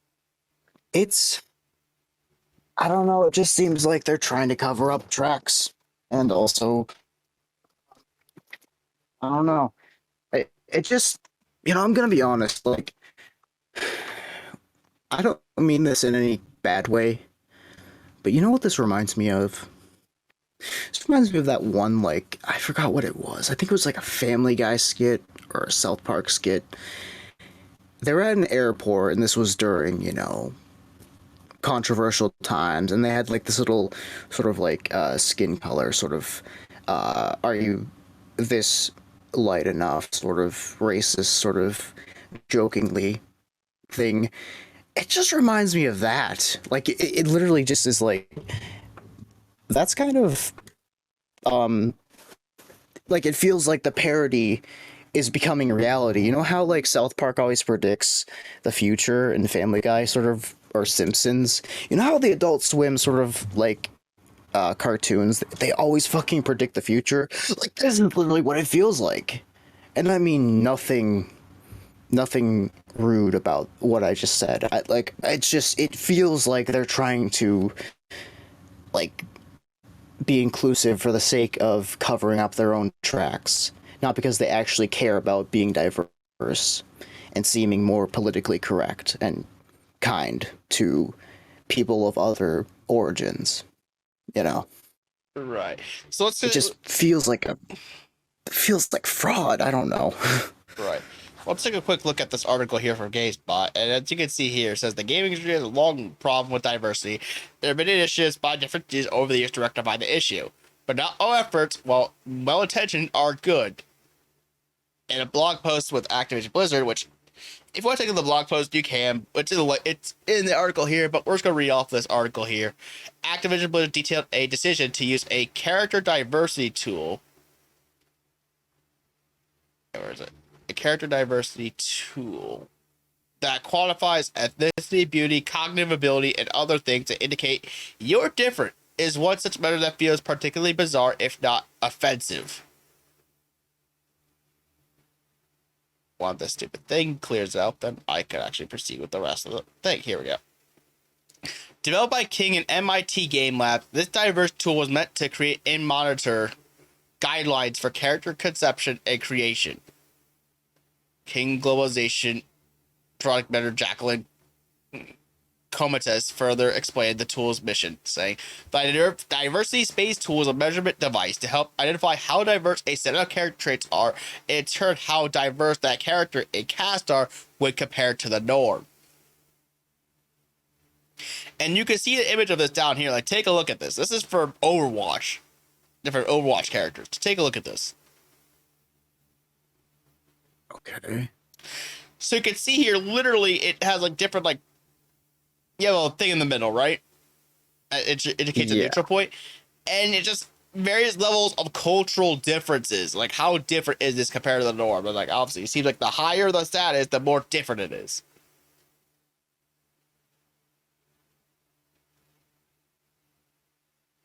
Okay. I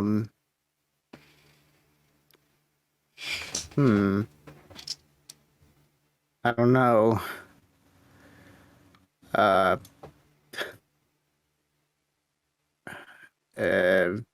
Okay.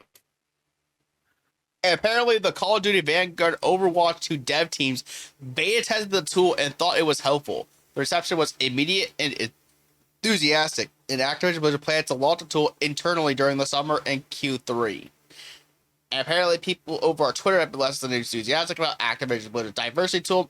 It skews a little too close to phrenology, pseudoscience, in which traits can be measured by looking at people's goals.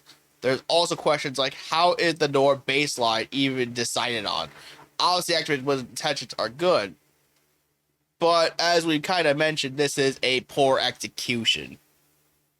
Yeah, it's like they're trying to categorize, who, like, I see where this is getting at. How is the norm even measured? How can you measure how diverse a person is by just saying, oh, yeah, they're this and that and also this? I don't know. It's just like, I mean, I understand it's like they're going from like probably the most generic to this and that, but I don't know. It just feels a bit like offensive in of itself, because it's saying that the person who is in the most neutral point is like the most generic person ever, in a sense, Oh, of course. Yeah. Also, too, I mean, keep in mind, we also have another account of people thinking this is a terrible thing. And it's even getting frosty receptions from developers. And it literally mentions in GameDeveloper.com, this little sub-headline, you can't number crunch your way into diversity.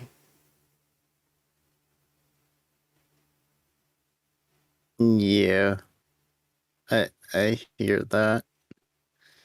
It says today, obviously, they made an public tool that plan to deploy across the team coming in months. It's called a diversity space tool, and like other game development tools, it's not directly to generate game content, but rather evaluate the diversity of game characters and quantify that diversity into numbers and spider charts.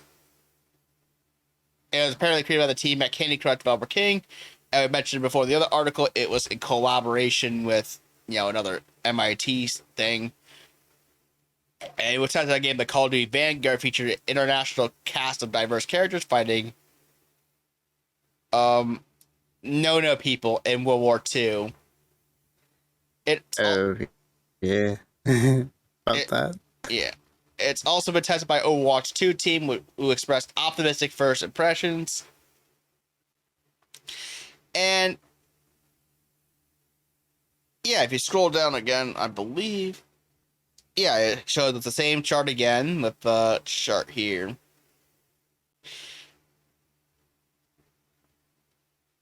Apparently, if you look at this, Michael Yakao, a narrative designer at Phoenix Lab, neatly called out how weird it was to create such a system that judges characters against a norm. This tool assumes white male as the baseline against which points are earned via deviation, which in itself is reinforcing rather than reimagining currently non-inclusive paradigms. As it doesn't help that many of the metrics picked by King and Activision Blizzard uncomfortably mirror real-world beliefs of racists and bigots. Eugenics movement of the early 20th century took particular enjoyment with the 19th century study of phrenology, a practice where one's intelligence or cognitive ability is supposedly correlated to the size and shape of one's skull. By coincidence, phrenology experts would deem the skulls of non-white groups like Native Americans or Black Americans as being deviant, which was often used to justify atrocities like genocide or slavery against said groups. Mm-hmm. Yeah, I know that all too well when it comes to like that sort of judgment. I've seen it. Yeah. So yeah, I mean, clearly this is a really interesting thing. I mean, fortunately, this is not the usual stuff that we've been hammering on for a long time with this company about, the lawsuits and all that stuff. It's at least something that is more in the hands of a developer.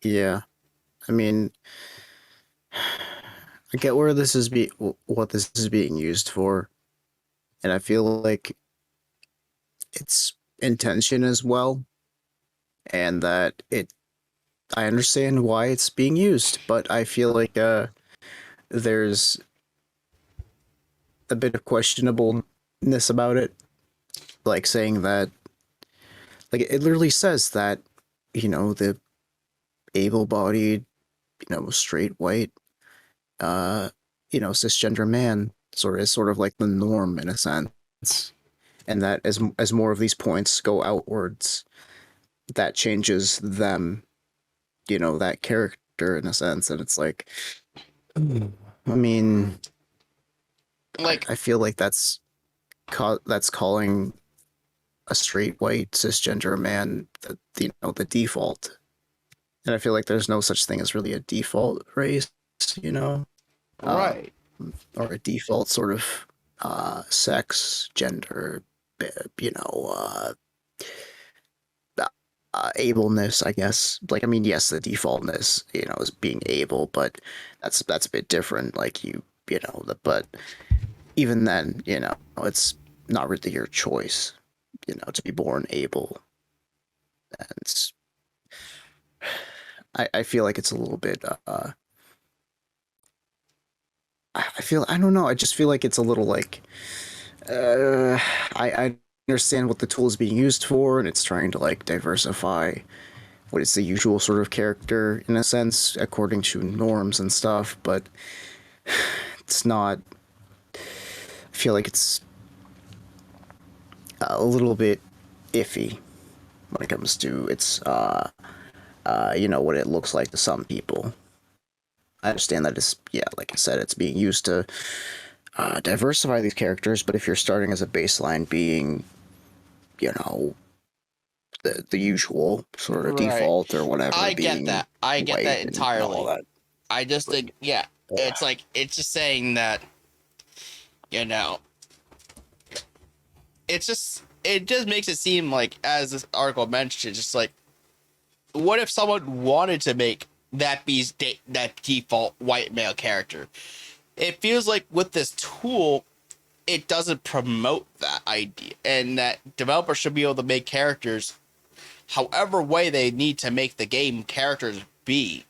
Like, does it matter much if the character is a woman or or I don't know, an African American male or a Chinese woman or anything like that. No, it shouldn't really. No, the developers make the No, game however they want to, and as we can see here, like it just makes people seem like it's just not a good look. Like it's just forcing people to make characters that just to make them diverse, just to make them diverse. It doesn't make them more engaging or anything like that. yeah, I think I can understand that. There's a fine line between representation and, uh, you know, forcing you know, a, as a virtue signaling, as some people might say, uh, because, well, I do agree that it's nice to have representation like that. If it's forced and contrived and just feels um like an uneducated pandering, that's when it just seems a little like out of place and not and out of the ordinary, and I would even call it offensive because it's like they're forcing this person to exist, without even going through any sort of hardship or anything that would give them uh, value as a character. And how they make, how like the Mary Sue archetype, them going through a struggle sort of thing. And if they just kind of ease their way through everything, it's like they didn't earn that. And that's kind of just saying that, you don't have to struggle, to achieve what you want, I feel like characters like that feel too one-dimensional and feel like they don't represent the actual struggle of what some of these ethnicities, races, what women go through, what the Black and Asian Pacific sort of races sort of go through. I feel like it doesn't not glorify, but it doesn't show just how terrible it can be by making them just have an easy free pass. I feel like that's the most offensive part, is to act like everything's normal when it's not, Right. And we can move on to, while this tool has been a very, I guess you could say a controversial way to show diversity, let's give ourselves a little bit of a moment of comedy here, because, ladies and gentlemen, Square Enix never keeps us from stopping laughing. They will always. Oh yes, let's talk all about this, because I'm gonna be completely honest. Was a bit while I was a bit harsh of them selling like all their companies, and all that, uh, this first one and the next one just makes me wonder if they are sane, if everything's okay at home. Ladies and gentlemen, Square Enix says they recommend Balan Wonderworld with confidence. Yes. And apparently, yeah, players don't feel that same confidence as the widespread coverage of the game's rough state since the demo released. And yeah, and you can even see here that this came up in a discussion during an investor Q&A with Square Enix, and the response was after confusing. And this is after, Yuji Naka took Square Enix over to court over Balan Wonderworld. And first off, yeah, this is the same game that Yuji Naka got booted off of from last episode. Or a few episodes ago, whatever. But the first thing... Or a few last within the last few episodes. I don't remember if it's 34 or 33, but one of those two episodes at least talked about this. But anyways, first off, Square Enix did confirm they're in a lawsuit with Yuji Naka or Balan Wonderworld, but declined to comment any further on that aspect of the story. Then, when about Wonderworld itself, Square Enix then did say that it is a game that we recommend with confidence. There's a difference between. I brought this up when you showed me this article. I brought this up. Here's what I said, ad verbatim, or whatever it means to. I literally said the quick. No, not the quick brown fox. There's a difference between there's a difference between confident and competent. You can believe you're doing good at it, or show you're doing good at it, and that is literally word for word what I said when I saw this immediately. I was like, well, you're confident, but are you actually competent in what you're making? You can be confident all you want, but if it's gonna flop, it's gonna flop. You have to be also able to competently make this, and then you can say you're confident. Right. The demo sucked, so I'm not confident. Right. And then also, to keep the laughs going with Square Enix, even though they just sold all... Ladies and gentlemen, yes. let's sell our Western studios for NFTs, and then guess what? Over here in Weeaboo Land, let's make more studios for NFTs. Anyways, sorry. I'm just kidding. So... Don't roast me. Square Enix has just released its earnings report for last fiscal year, and nestled amidst in the sea of sales figures numbers were a few interesting pieces of information, including the fact that Square wants to establish new game studios. Normally, a publisher wanting to build or acquire more game studios would make perfect sense, but this news came shortly after Square Enix just announced it was selling 3 major studios to Embracer Group for $300 million. As Square Enix moving forward also wants to cultivate robust IP after just sold off major IPs like Tomb Raider and Deus Ex along with aforementioned studios. Woo! As they say, analysts have theorized the sale of some of its major Western studios IP are part of an effort on the Japan-based Square Enix's part to refocus on Japanese studios. If that is the case, then Square Enix is likely looking at acquiring or spinning up new studios in Japan rather than other parts of the world. As one of the core reasons behind Square Enix's divestiture of some of its overseas studios and IP is to use that money to, as we know, accelerate launch and monetization of new businesses by moving forward in focus fields, which include the blockchain, AI, and the cloud.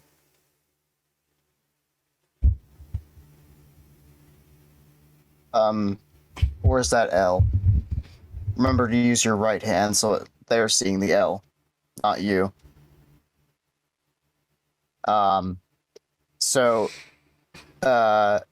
This is directly after one they're doubling down because they need to take note. NFTs since, according to this article, 92% since September 2021 that's how much the sales of them have fallen from. There's 8% of sales going on nowadays, and the number of active wallets, or the people who own or sell them, has fallen 88% since November, according to Wall Street Journal and according to GameSpot article. And committing to this is just so poorly timed that I can't help but see this from a pedestal and be like, you stupid motherfucking ants, what are you doing? Building that house over there. I'm gonna kick it over now. It just feels uneducated. I don't know. All right. But we can also see here, too, that despite anything we ever say about their decision to double down on NFTs, they still did well during the fiscal year as Final Fantasy XIV Endwalker performed ridiculously well. That's the latest expansion for Final Fantasy XIV, by the way. Well, they just recently decided, let's sell NFTs. Or let's make NFT stuff. So pretty much what they're doing is they're just going to overly rely on Final Fantasy XIV to make a lot of money. And then they're going to be like, okay, NFTs all the way. Let's go. Let's build our own metaverse. Oh my god, if you look in the comments, there's one person who said, more Einhander, please. That's the game that I was talking about earlier. That was like a side-scrolling shoot 'em up. Square Enix, Einhander NFT, I'll buy it. No, not really. Einhander 2. Anyways. Yeah, this comes after. I don't know. Sorry, go ahead. Yeah, this comes after we were just talked about in the last episode the NFT crash that happened and how, like, yes, NFTs are still going to be around no matter what happens throughout all of this. And what we hope is that there's going to be, more useful more useful NFTs, not just these JPEGs that you plop on a profile picture for like $25,000. Yeah. However, it seems like Square Enix is thinking, oh, we could go towards that direction. Mm-hmm. Well, have fun in failing in that regard. Honestly.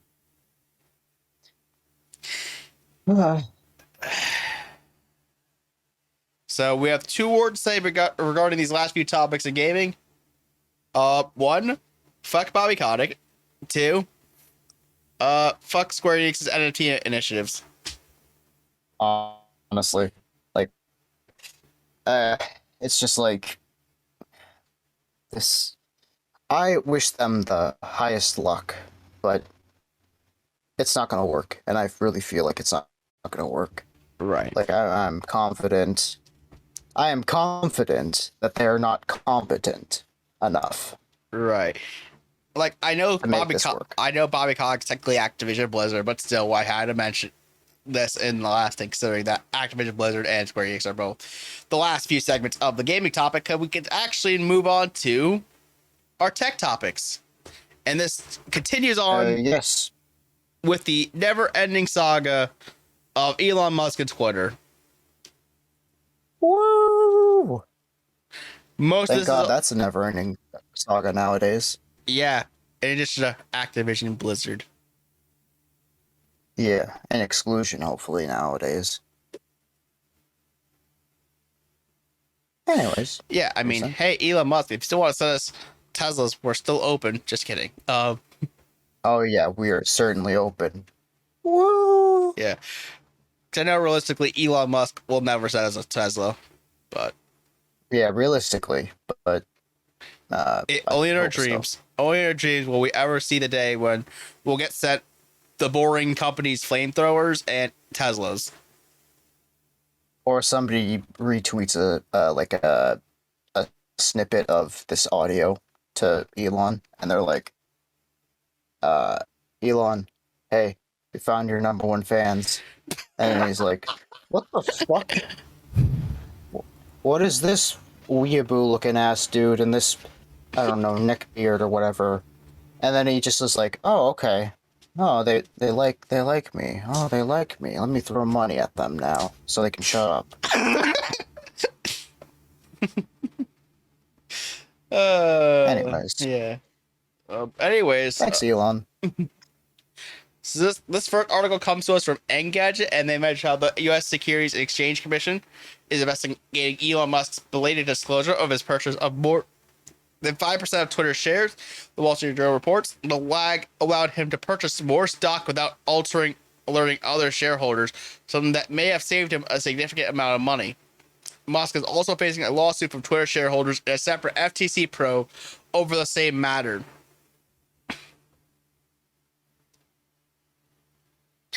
And he mentioned how Musk disclosed the purchase on April 4th, 10 days later than the law requires.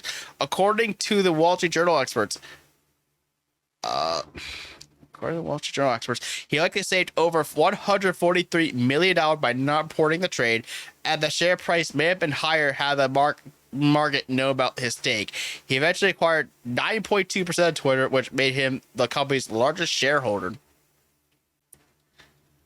And then in initial filing, Musk said he was a passive shareholder, but the following day, he filed a form that showed more involvement, including an offer to join the board of directors.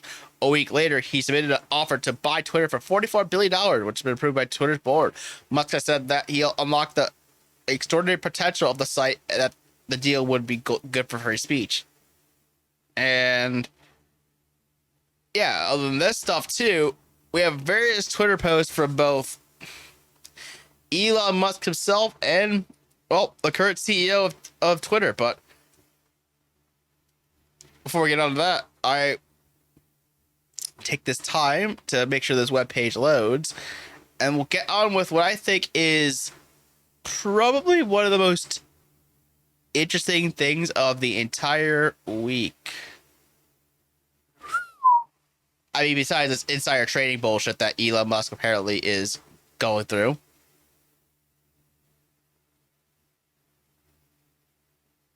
And yeah, so while I'm waiting for this webpage to load, what do you think of this supposed probe that the FTC is trying to put on Elon Musk? So when it comes to that, um,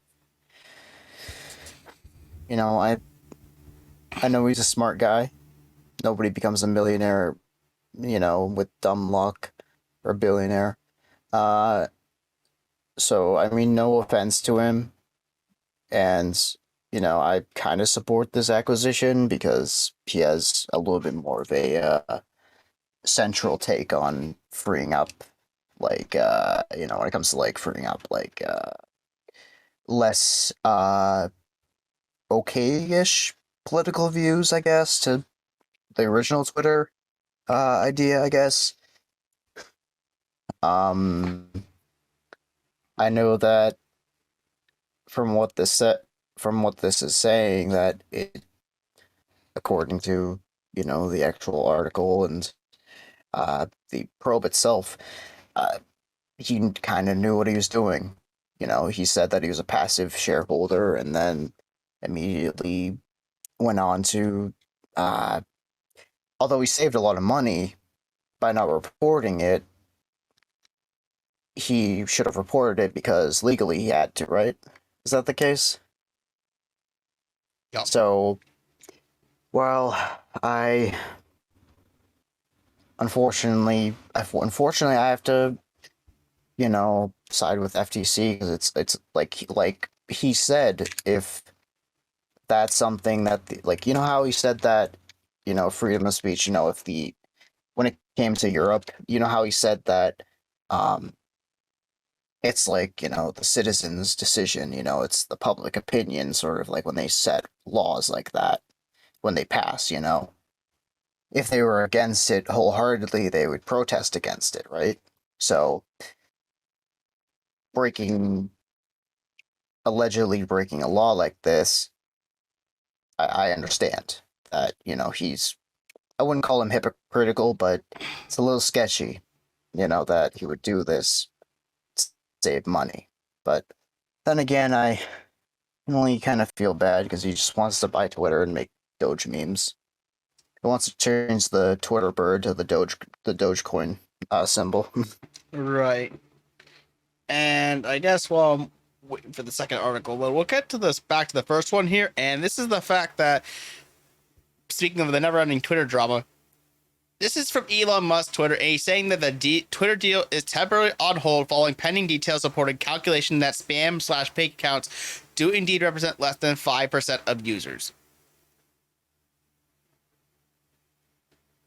However, he's still committed to the acquisition. So pretty much what they're saying, that he's putting a hold on buying Twitter simply because apparently there's less than... Apparently he's just waiting to see how many spam accounts are on Twitter. Okay. And then also, too, he says, to find out, my team will do a random sample of 100 followers of Twitter. I invite others to repeat the same process, see what they discover.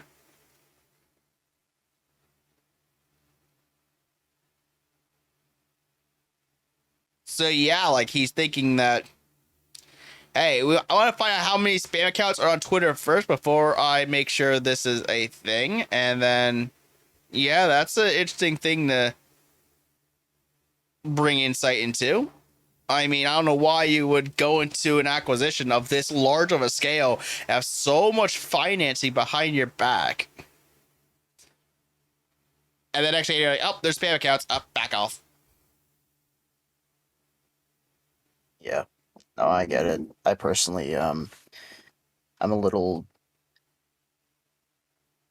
I don't understand why he's backing off the deal, other than maybe it was the whole shareholder thing that was happening. Maybe he doesn't want to get in trouble. I don't know. I'm Right. not too into financial stuff like this, but it's a little sketchy that he would put all his chips in and get all this publicity about being the new CEO, and then say it's on hold for now without any clear reason other than, oh, there's spam accounts. Like, I mean, I don't understand why he'd be afraid of spam accounts like that, you know? Like, what's the actual fear about holding a deal when it comes to, like, spam bot accounts, you know, or fake accounts? Is there any reason why you want to halt your own, you know, a sale of it? Or a purchase, I guess, in his case? Mm. I don't understand the intent other than, oh, there's spam bots. Yeah. I mean, as he mentioned that if he still says that he's still committed to acquisition, I hope he, reevaluates his stance of why in the world would you just back off? And then suddenly Yeah. it makes you seem more skeptical of him when you think of it this way. Like, does it make you think, like, did he actually do his research on buying this before committing to the acquisition? Like, Mm-hmm. it feels more hastily done than calculated and planned. Yeah. I mean, don't get me wrong. I would, if Elon Musk still buys Twitter, I would still be in support of it. Mm-hmm. But this fake account / spam bot thing needs to get sorted out first. Like, it really, I think personally, this was probably the dumbest decision he'd probably ever make in his acquisition. Because now it all of a sudden makes him seem like someone who didn't do his research before buying the company. Yeah, it does feel a bit hastened in a sense, you know, or a hasty decision. Yeah, it really does. Like, don't get me wrong. I put ads on Twitter, so I'm sure they're happy to have my $250 on Twitter. But I mean, hey, Yeah. that's different than trying to buy up a whole company for $44 billion. And the next thing you know, you're like, never mind. Back off. There's apparently there could be more than 10% bots on the site. Bye. When one of the key points you mentioned is defeating the spam bots. Like, you mentioned clearly in your tweets, Elon, that one of your goals was to defeat the spam bots, and now you're backing away because the spam bots. Yeah. Like, altogether, like, this does seem like, personally, this is something that's gonna, I personally feel like it makes it more hastily done, poorly researched, and hypocritical even.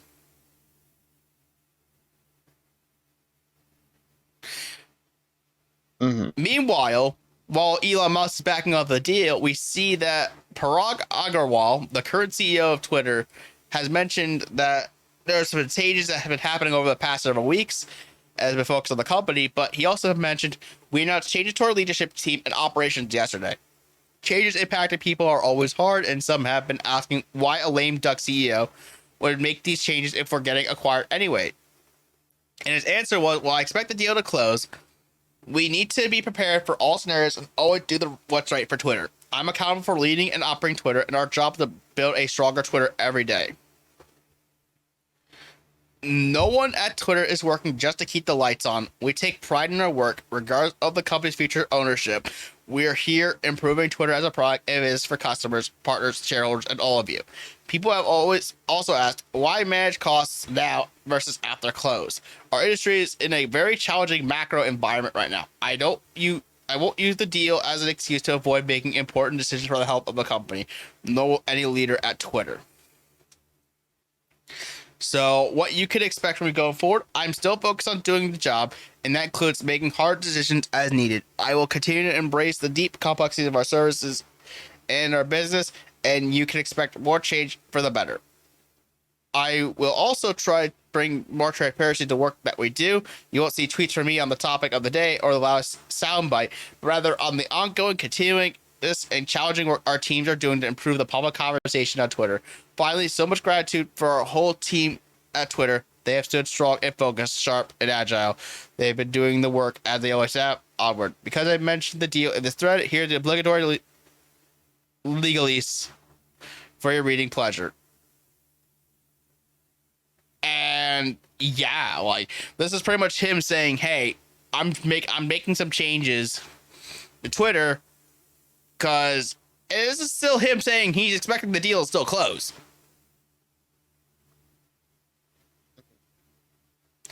But yeah, Elon Musk kind of just took a step back from it.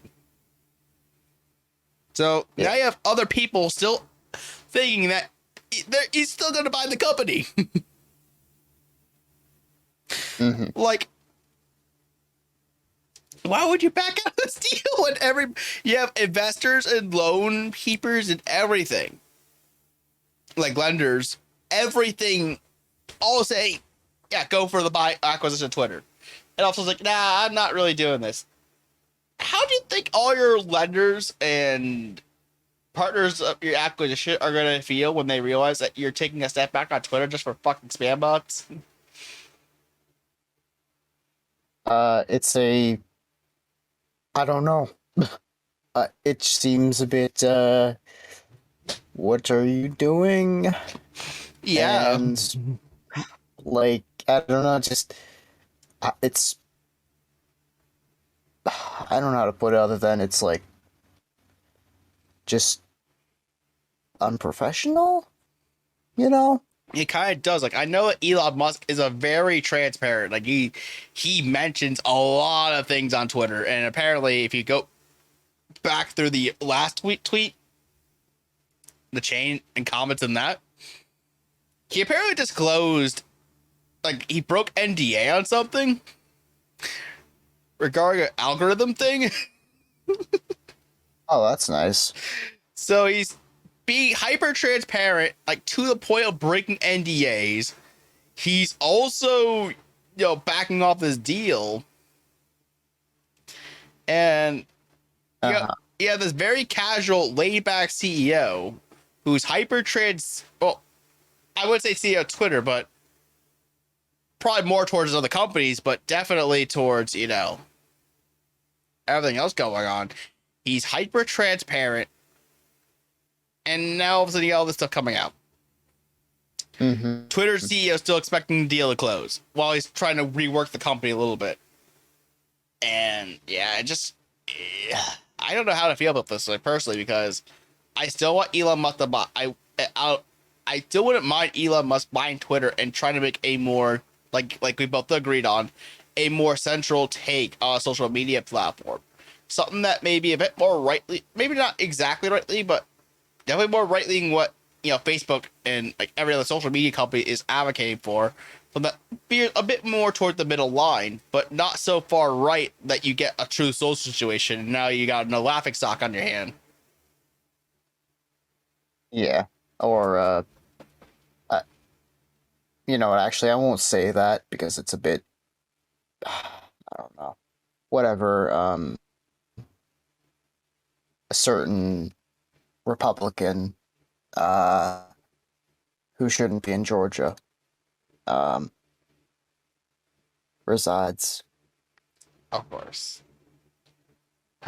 But yeah, what a weird situation with Twitter overall. It just turned what seemed to be a relatively interesting and shocking thing into something that is just confusing.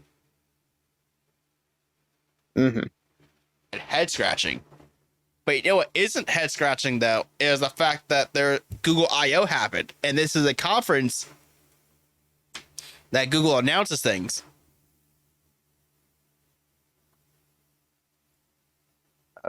Okay. And the rest of these topics should be fairly quick, I would think. So, but yeah, there's numerous announcements here from Google. This comes to us from this article comes to us from Tom's Guide.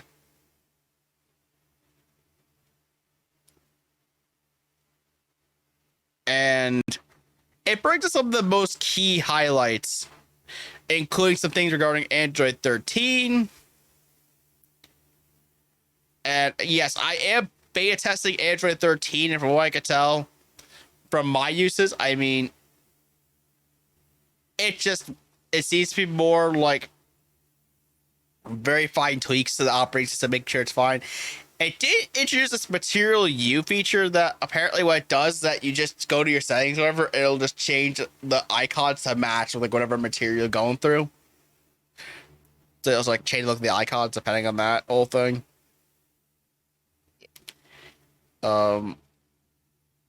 It's like other refinements and stuff. But the device stuff here is what I think is more exciting though. We get Google Pixel 6a, which is a budget phone that will cost $449 US. And it'll feature things like Magic Eraser and all that stuff. And the phone will arrive on July 28th, with pre-order starting on July 21st.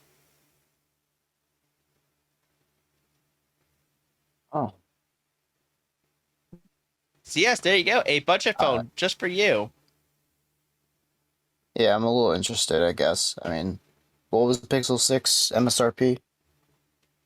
I think it was like 600 or 700, and then I think the Pixel base price was like 800, I believe. I don't remember the exact pricing, but I know it was around that range. You're getting a budget version of pretty much a budget version of the same phone that I have, except I have the Pro over there. Yeah, I see. But this will be good for, people like you who don't have the means to get, the best of the best phones. Well, it's not that I mean, yes, kind of. It's a little bit of an obstacle, but obviously I'd save up for it if I really truly wanted it. But for me, mostly it's just like I don't really have a need to have a phone that's like top tier. Right. At least for my needs anyway. Exactly. It's usually the best to just get what you need and not what you don't, because you'd end up spending more for something that might not be as useful for you. I mean, I got the phone the way I did it. I did it intentionally because I need all the storage I get. So I have a 512 gigabyte storage phone. They use for all sorts of stuff. Mm-hmm. Anyway, so besides that, they also introduced the Pixel Buds Pro, and these will feature active noise cancellation, and they'll cost $200. And yeah, they're going to be available the same day that the Pixel 6a is going to be released. They're also going to launch the Pixel Watch, which is Google's first smartwatch, and it will run on Wear OS and incorporate Fitbit features like sleep tracking, heart rate monitoring, and other exercise tracking capabilities. And you'll be able to control smart home devices from your wrists too. And the Pixel 7 is coming until the fall, but I mean, the Pixel Watch is not going to be available for the fall. Wow. Anyways, and then you also have the Pixel 7 itself, which, yes, it's kind of heating toward that. Which they don't know much about the Pixel 7, but apparently they know what they look like. It's got a slightly different design. In fact, if you scroll up a little bit, you can see I think the two phones at the bottom are the preview images for the Pixel 7. Okay. They have a slightly different design. The cameras are definitely different. Yeah, definitely. And all that. And then they also revealed the Pixel tablet, which is stated for a 2023 release date. And it's being touted as a complement to Pixel phones. And they say even with that hardware, they say even with that hardware focus, there were plenty of updates on software and services beyond the cursory Android 13 update. Google Maps getting an immersive search feature, which while search will introduce an expansion of its cool recently launched multi-search feature that incorporates location. And then they were also pressed by a new scene exploration tool coming to Google Search. And Google Search is also getting updates too that allow you to interact with the assistant without first having to say, "Hey Google." So they're tweaking Google Maps a bit. They're gonna have some things regarding search engine, and they're gonna have some new scene exploration tools to search. But yeah, these devices all seem pretty cool, though. I mean, I probably will get the watch of all these because I think I don't have a smartwatch, and it'd be nice to have one that complements my phone extremely well, let alone be made by the same company that makes my phone. Mm-hmm. When it comes to me, I'm of course not gonna pick up anything, but what I do like though, is I do like the Pixel Watch as well. Um, the idea of it, but it's gonna be for Google's first smartwatch, so it's literally from Google this time. Uh, so I could only hope that if you do get it, you please read reviews first, of course, because it's, don't be a beta tester for a fully released product, something Right. like that. I mean, I'm not going to get this right away at launch. This will be down the road sort of thing, because I still have a couple other things I still need to acquire first. Like, I do want to get a GoPro down the road for the sole purpose of so I could do, like, hardware shots and stuff, and I could do, like, a first-person vlog series. Yeah. So I'd like to have a cool thing where you. I can have, like, a rotating table or something in the middle or something like that, or just some, like, nice camera shots with the GoPro. And I can, like, stroll down here and then, like, do all this cool cinematography stuff with it. I think that would go a long way to make the review for the Pixel 6 look professional, which this just makes me want to rush my Pixel 6 review. I have a Pixel 6 Pro, and I need to get that done before this Pixel 7 gets released.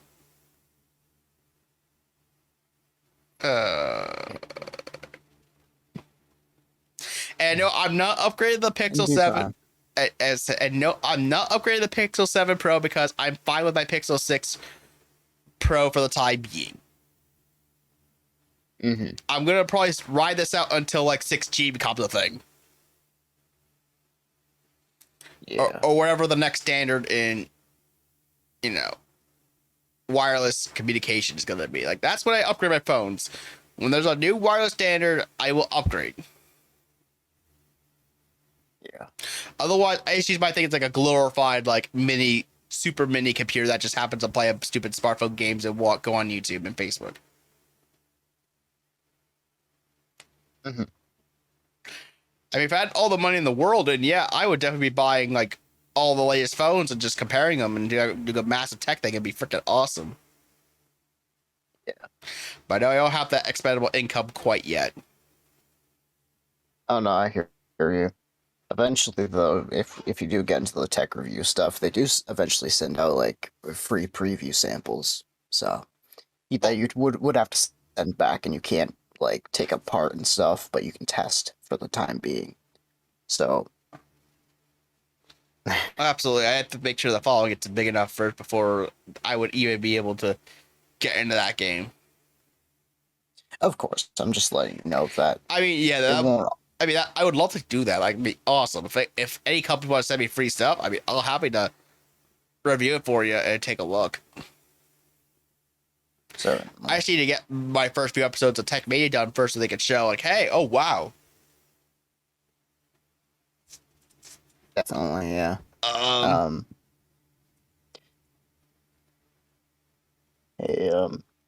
And speaking of new stuff, this interesting topic that I'd like to mention is the fact that Microsoft is gonna be making these things called adaptive accessories, so people on PC can easily interact with their computers. This is gonna be more similar to like how Microsoft made the Xbox the smart control for Xbox, the adaptive controller. Yeah. You can see from the screenshot here, it's all the different components like D-pad looking things and joysticks and buttons that you can use for macros even. Oh, that's pretty cool. So the whole idea is literally just you're just trying to make PC more accessible for those who wouldn't be able to necessarily use it.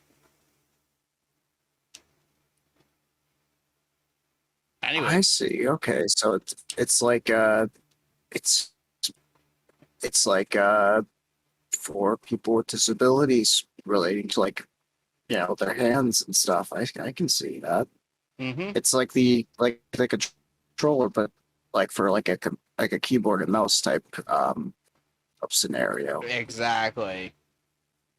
That's that's pretty cool. I like that. Yeah, like even something as simple as like maybe like I don't know carpal tunnel syndrome or something that prevents your joints and your fingers moving 100% properly. I can see where this can be used. Mm-hmm. Like, I, or even being like like having a little like way to, like you said, program like a macro almost. I like that. Yeah, Um, this will also allow people to get easier into PC gaming, even so you can use this as for someone who I actually was watching a video on this, and they were showing off like how there's a person that like had a tough time like moving around on like with like her hands stuff like that, and they show her actually using these accessories to be able to play Minecraft. oh, I see. And they say it's accessible by design. You can explore the highly adaptable, easy-to-use ecosystem, but you configure, 3D print, and customize your own mouse, keyboard inputs, and shortcuts, which allow you to create your ideal setup, increase productivity, and use your favorite apps more effectively. And you can create a mouse more unique to you, and discover the mouse you customize by attaching a Microsoft adaptive mouse tail and thumb support, or 3D printing to make a mouse that truly works for you. This versatile system was created for people who can't use a traditional mouse and anyone who wants to increase their PC productivity. They show the vertical standalone mouse, and they even show off the how you can attach a Microsoft adaptive mouse tail for traditional mouse experience. The thumb support accessory goes where you want, switching sides for left or right handedness.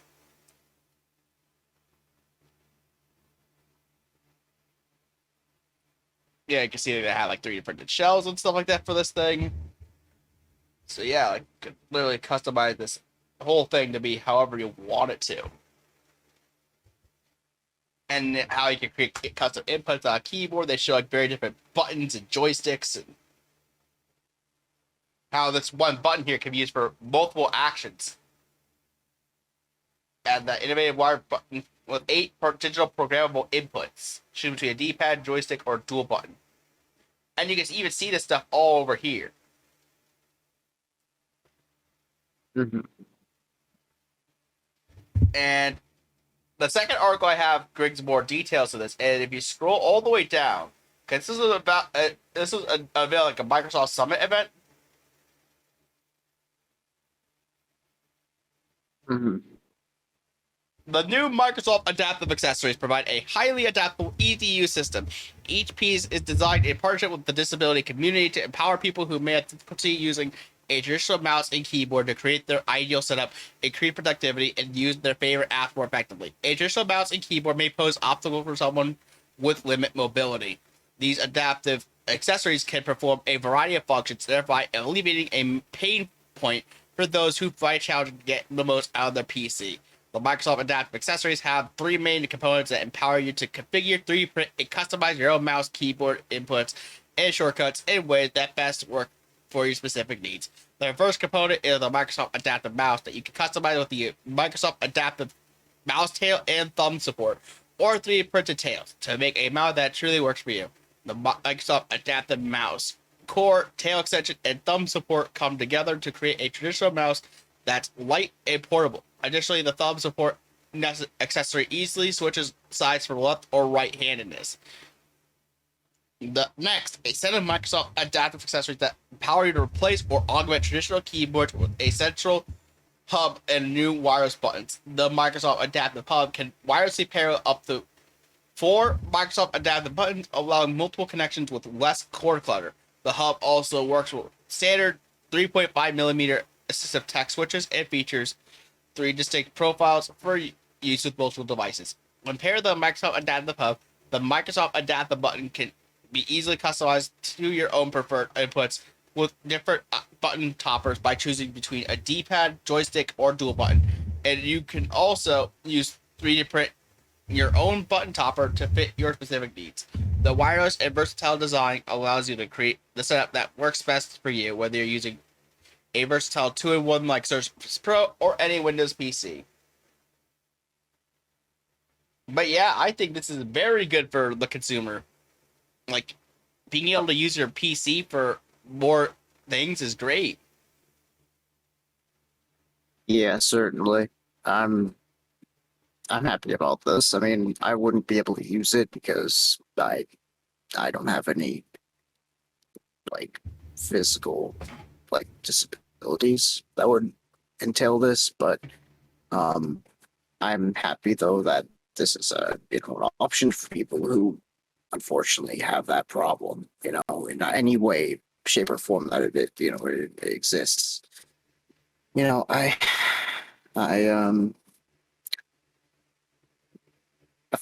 find it really nice to just see stuff like that, exists. I'm happy to see that. Give me 1 second. Sorry. I'm happy to see that solutions like this exist for specific people. Not just like it's tailored to them, so they actually have it's not one size fits all. It's like I said on the previous article, how it's one size fits one. That's kind of how it is for a lot of disabled people, is that the things that would work for them don't always naturally translate to the next person. And I think that this is a good thing to have.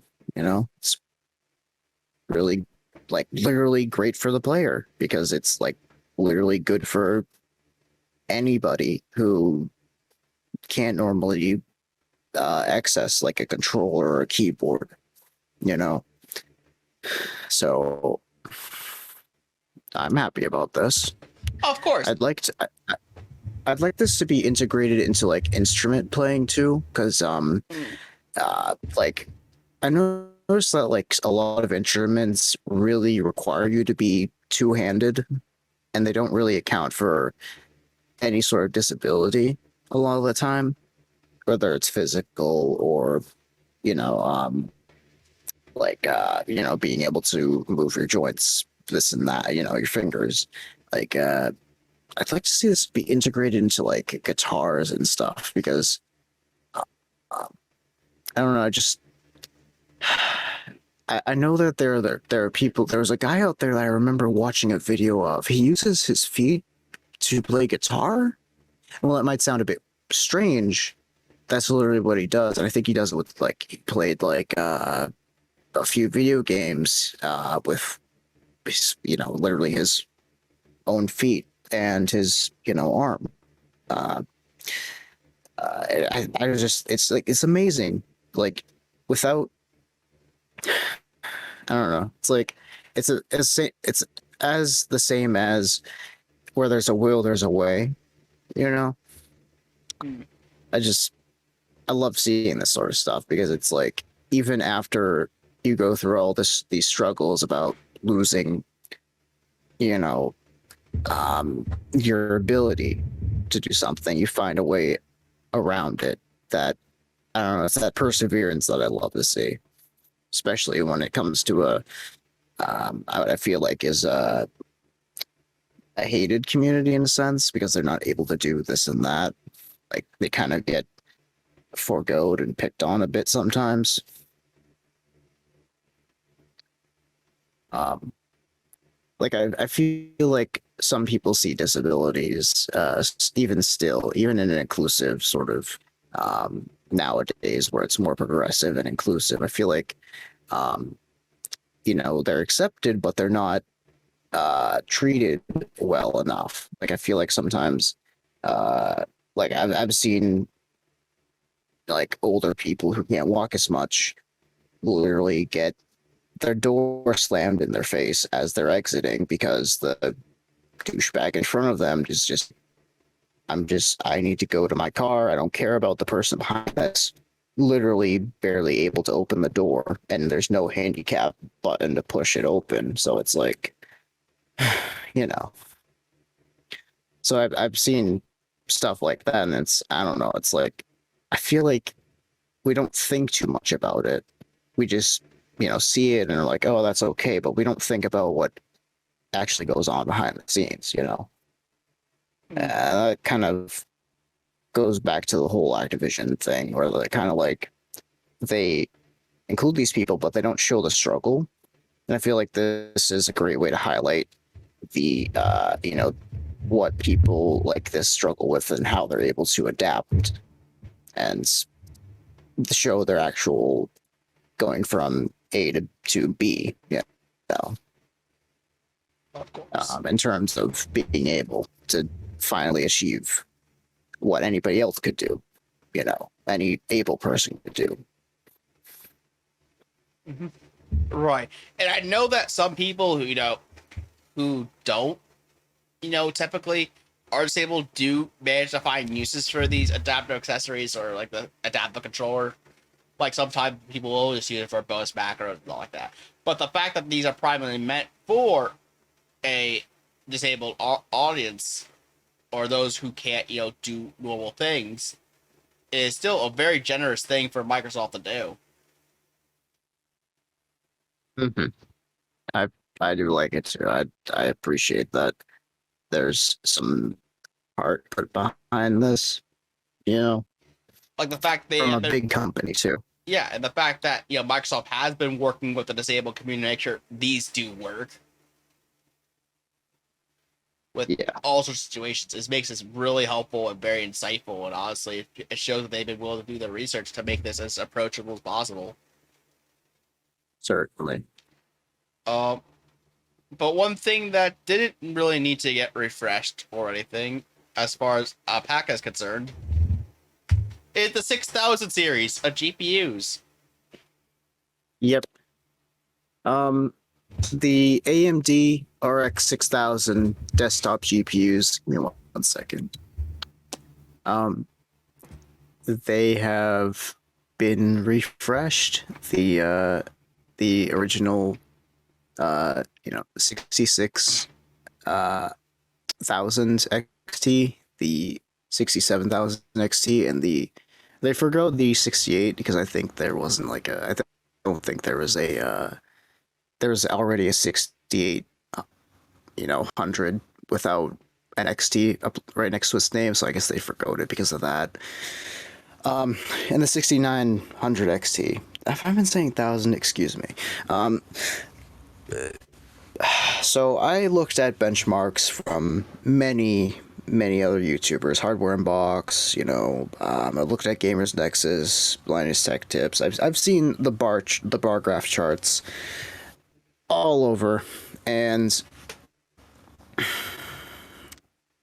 no offense, but 5 to 13% more performance, it feels like a slap in the face, and it just comes at more energy used and more heat output, especially when it's summer. More heat is coming out of the computer. I don't know. I like looking at this. I just don't think that these needed to be released, or I think they should have. They seem a bit too simple. They're just higher binned of their respective second digit or third digit number. The 67, 9, 6 and such. the 50 series of these, the 6x50 is what I think they're being named as. They are pretty much just higher clocked, higher watt, power limit, sort of a little bit more compute units. They're no offense, they're just a little bit of a slap in the face in my opinion. They feel like they are trying to sell something that is just a slightly, you can achieve all this with just overclocking your original 6000 GPU. This 5% that you're actually getting from these higher clocks and stuff, you could either achieve it with a little bit more power or a lot less power, depending on what, silicon lottery and stuff like that. I don't know, I'm looking at this and it's like, it feels like a cash grab-ish sort of thing. I don't know, I don't like it. I looked on Newegg though, and one thing I like about this, which might seem a bit weird, is this is actually allowing the older cards, and let me tell you, this is like a year and a half later that they're being refreshed by just literally being a little bit higher clocked. This is actually allowing them to be a little bit cheaper, a lot less expensive. Like, they have seemed to be just, around, like, with the 6700 XT, it's been floating around that $500 mark or $550 mark. But I've seen them go from 600 all the way down to there just a few days before, or just a few weeks before this was released and announced. So I'm happy that they're released, but they really didn't need to exist. They were just higher, like, they could have just sold them as the OC version of these. I don't know, just that's my take on this. Because like they only perform a little bit better. And I understand at the higher end where like the 6950 XT, obviously that's going to be, price doesn't really matter at the higher end when it comes to how, that's why the 3090 versus the 3080 Ti, they perform very similar, or the 3090 and 3090 Ti just perform a tad bit better. I don't know, I just really despise seeing this because they could have just been I don't know. They just feel like a bit too cash grabby. I'm gonna head off when it comes to this, but I don't know. I'm Pretty much not a fan. Pretty much for what we're saying is that the 6950 XT, which is supposed to compete with the 3090, is priced at $1,099. The 6750 is going to be priced at $549, and for the 6650 XT is going to be priced at $399. And oh yeah. They show some frame Honestly, rates. Go ahead. No, you were about to say something, so go ahead first. Honestly, I just looked at this comment down below. They say, I wish they'd refresh the 64,000 and the 6500 XT to have the full 16 lanes of PCIe. What they mean by that is these lower end ones only use 4 lanes of PCI Express, which means that if you're running in a PCI Gen 3 system, it will perform exponentially worse. Like, it will be cut in half, the performance, compared to a PCI Gen 4, which will allow the full bandwidth. So I wish that actually happened. Now I think about it, like having a 64,000 XT and have a 6550. I don't know, something like that. Right. But you can continue on with what you were saying. Yeah, and they Apologize. obviously have some benchmark stuff for the 6950, which is supposed to compete with the 6390 before the 3090 Ti came out. The RTX 3090 Ti. But yeah, overall, I mean, if you don't have a 6700 or a 6900 or a 6600 XT cards, I mean, these seem like they're, I mean, for like only 50, like only a couple, like it seems like Alpaca mentioned like roughly $50 more. Yeah, it's literally a 5% increase for 5% more price, is what I believe it was kind of just looked at as. I mean, from what I could tell, not that bad of a pickup if you don't have the card already, but if you do have one of these cards, then definitely stay away from these.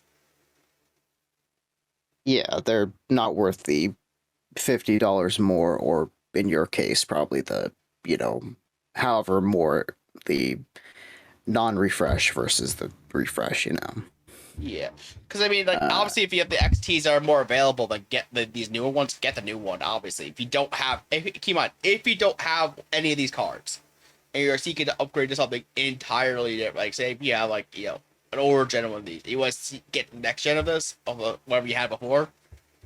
Obviously, this might not be a bad pickup. It's when you already have like the 6600 or the 6700 or the 6900 XTs that the marginal gain is just not worth it. Mm-hmm. But what do use GPUs though is NFTs. What? And we have two topics here that revolve around NFTs. What? Hey, I mean, Alpaca, this is one of your favorite things to talk about. What are you talking about? Get hype. What? Just kidding. What? Instagram. NFTs. Starting this week on Instagram, we're testing digital collectibles with select US creators and collectors to share NFTs that they've created or bought. The feature includes connecting a digital wallet, sharing digital collectibles, and automatically tagging the creator and collector. There will be no fees associated with posting or sharing a digital collectible on Instagram. Starting this week on Instagram, we're testing digital collectibles to share NFTs. I know Instagram is owned by Meta, or the Facebook group as originally known as. And I know that Mr. Zuckerberg thinks that the metaverse is beautiful, and that's why you renamed Meta, or whoever, I don't know. But, why did you ruin Instagram with NFTs? Oh, this is fucking terrible. This is evil. What the fuck is this shit? Look at this. If you scroll down. What is this? Is this shit floating in like a purple void with other piss bacteria? What is this, an NFT? You can buy... 8 people fucking bought this shit? With the... starting at launch, the blockchains that will be supported are Ethereum and Polygon, with Flow and Solana coming soon.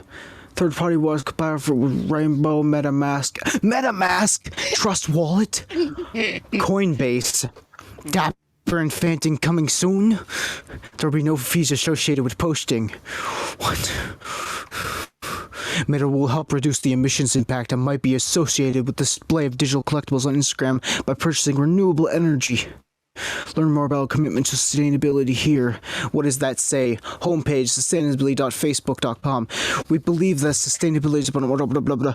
What the fuck is this shit? We're committing to we commit to becoming water positive by 2030. At Meta, our mission is water closer. What the fuck? They think that they can Windmills, climate, water, responsible chain. Episode 10. What is sustainability? Introducing Climate Talks. They have a 2-minute podcast. What the fuck is this bullshit? I swear to God, this has to be. If you have to make this a short. You have to make the segment short. Whatever. This is just hysterical. I feel excited to be able to share my NFT journey with the community I've been cultivating on Instagram for over 10 years.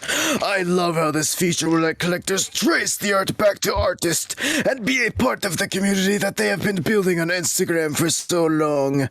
I also love how it bridges my traditional art community with the Women Rise NFT community. Malia at Malia Z Art. What is next? Across Meta, we will continue listening to feedback as we embark on this new allow people to display and share their digital collectibles as AR stickers. AR stickers? Augmented reality, you mean? Holy shit, what the fuck is this?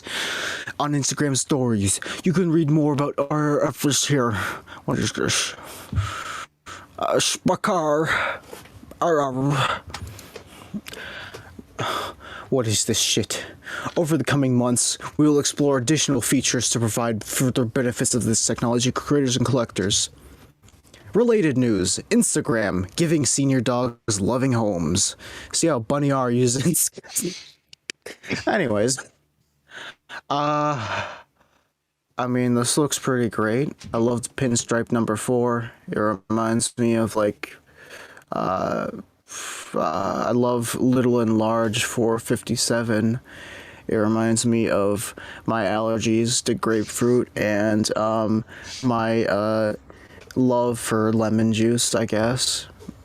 And I love shape and color. It looks abstract. It looks like a B-rated game, like Getting Over It with Bennett Foddy. But all in all, what do I think about this? I'm blacklisting Instagram on my phone.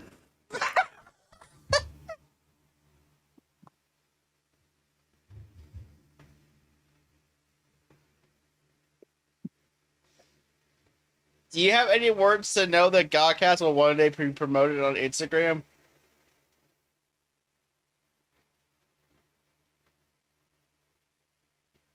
Your mom. Anyways, well, in that case, it'll be a temporary blacklist.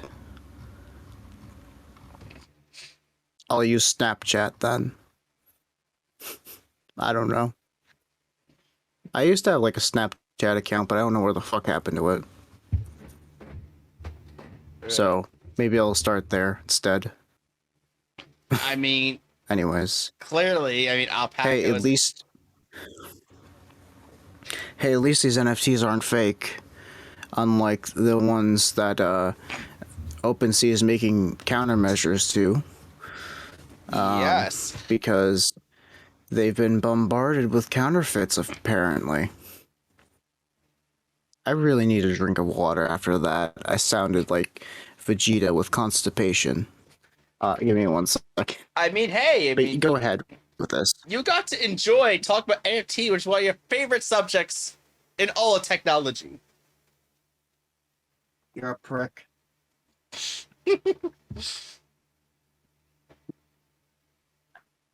Anyways. Yeah. I'm back. So as we can see here, OpenSea's new measures hope to crack down on fake NFTs. And so OpenSea, for the people who don't know anything about crypto, is one of the largest marketplaces for crypto stuff in general. And pretty much what's been happening is that apparently there's been a big fraud problem that's been going on with this industry. And in a couple of blog posts, the NFT marketplace detailed what changes users can expect, including opening up verification to more users, automated and human-assisted removal of so-called crypto compliments or fake copies of authentic NFTs, and changes to how collection badges, which identify NFT collections with high sale volume or interest, are doled out on the marketplace. First off, OpenSea will use a two-part system to detect fakes that combine both image recognition tech and human reviewers. The company says its new system will continuously scan all NFT collections, including newly minted assets, to spot any potential fakes. Human reviewers will vet any removal recommendations. They mentioned here that their copyright prevention system leverages computer vision tech to scan all NFTs on OpenSea. The system then matches these scans against a set of authentic collections, starting with some of the most complementary collections. We'll look for flips, rotations, and other permutations. The company says it's already responded to fakes with its copy detection system and plans to scale up the technology in the weeks to follow. The company has also made some updates to its verification and badging system. OpenSea will open up account verification to any creator who holds at least 100 Ethereum of collection volume, which currently is equivalent to roughly $205,000. This means that sellers who have to already own a significant collection of NFTs to be verified by OpenSea.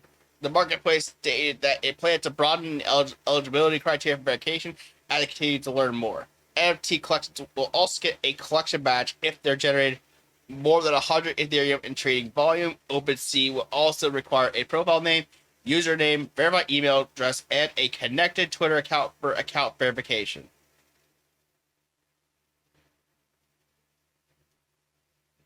Know that GAHCast is promoted on Twitter.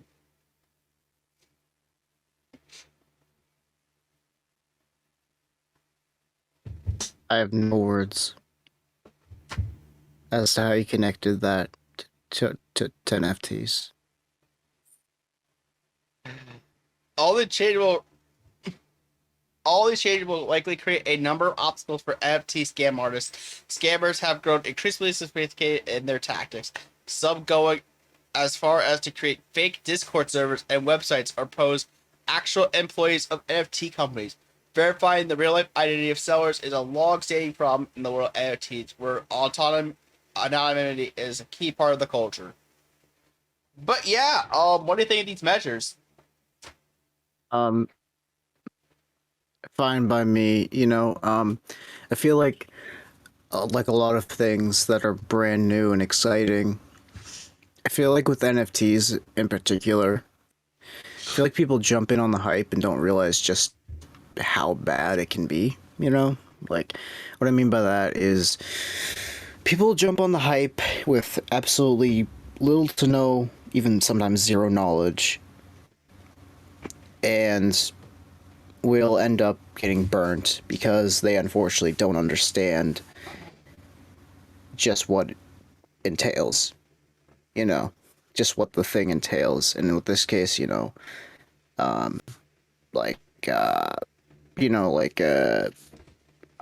don't know, like Earth 2. I think that was a whole scam before or something like that. That sort of stuff. That people jump on that and be like, oh, this is pretty cool. And they don't realize that, it's probably a scam. You remember Monkey Jizz? Do you remember that? Just to bring one example.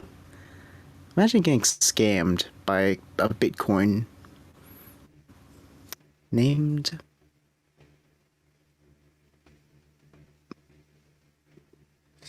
I love how that epic sauce special named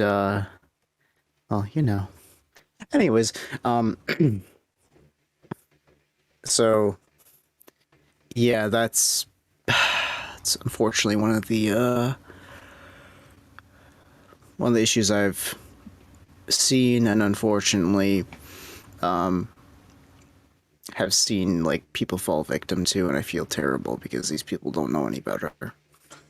So I do look countermeasures to prevent scams like this. Unfortunately, a lot of people, how people would send phishing emails and stuff.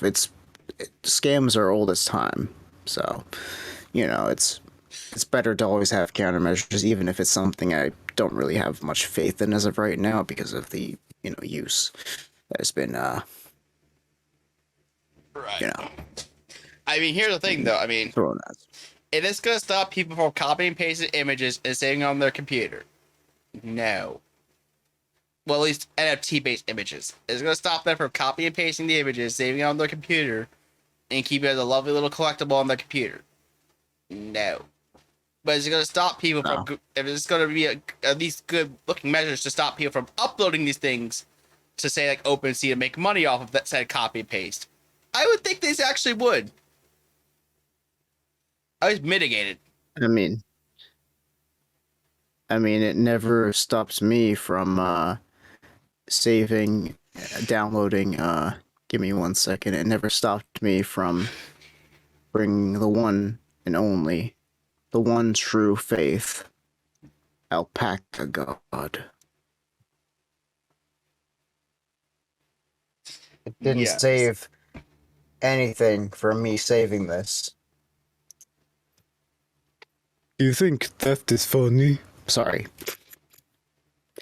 Anyways. But yeah.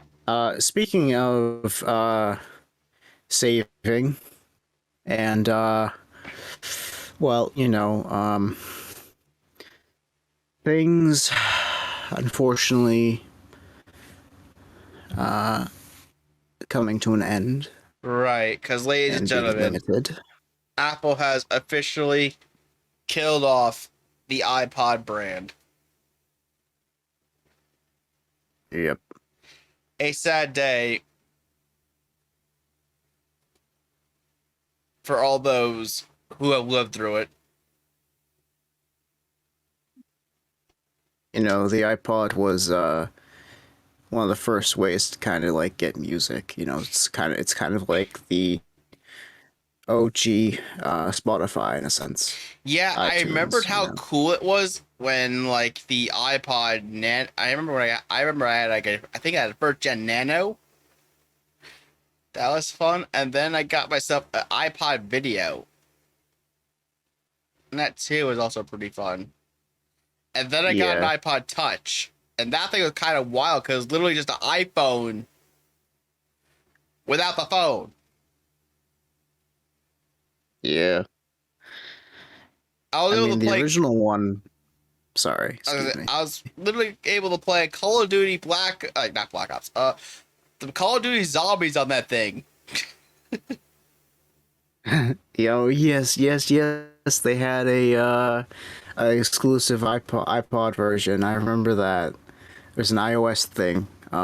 They made like a really tiny version of it. I had that on there. I remember that.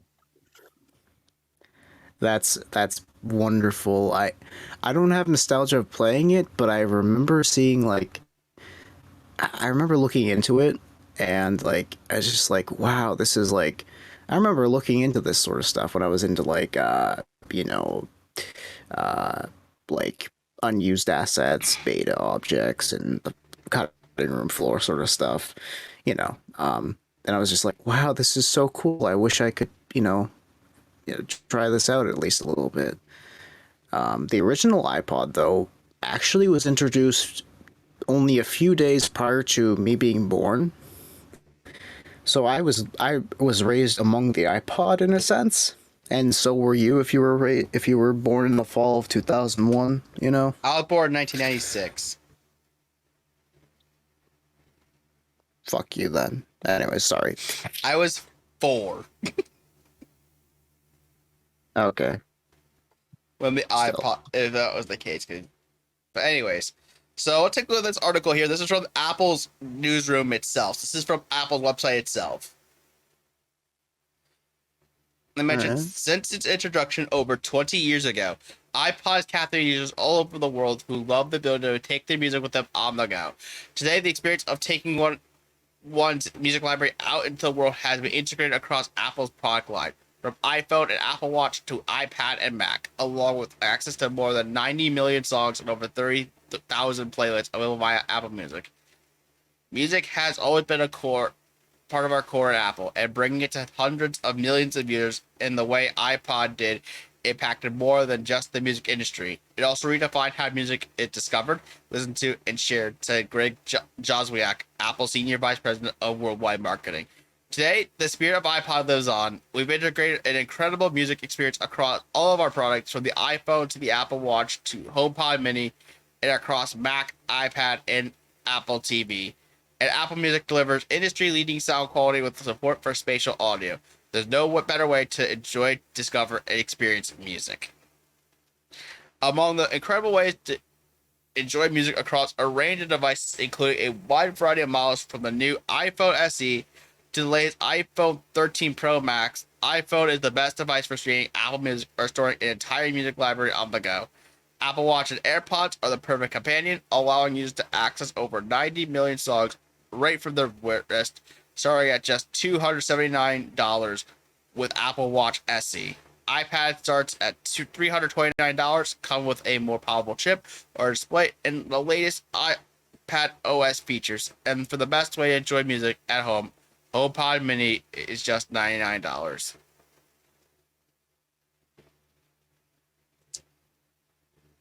A little tears coming from my eye right here.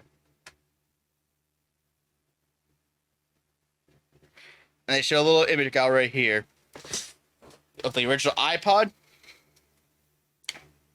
to the iPod Mini to the iPod Nano to the iPod Touch with the original iOS interface to the 7th generation of iPod Nano, the iPod Shuffle. I believe this is one of the later versions, which it didn't look like a stick. This is actually when it used to be super small and you could just clip it onto stuff. Oh yeah, I see this. I don't know, I love it. And then you get to the last iPod model ever introduced. The 7th generation of the iPod Touch that was introduced on May 28th, 2019.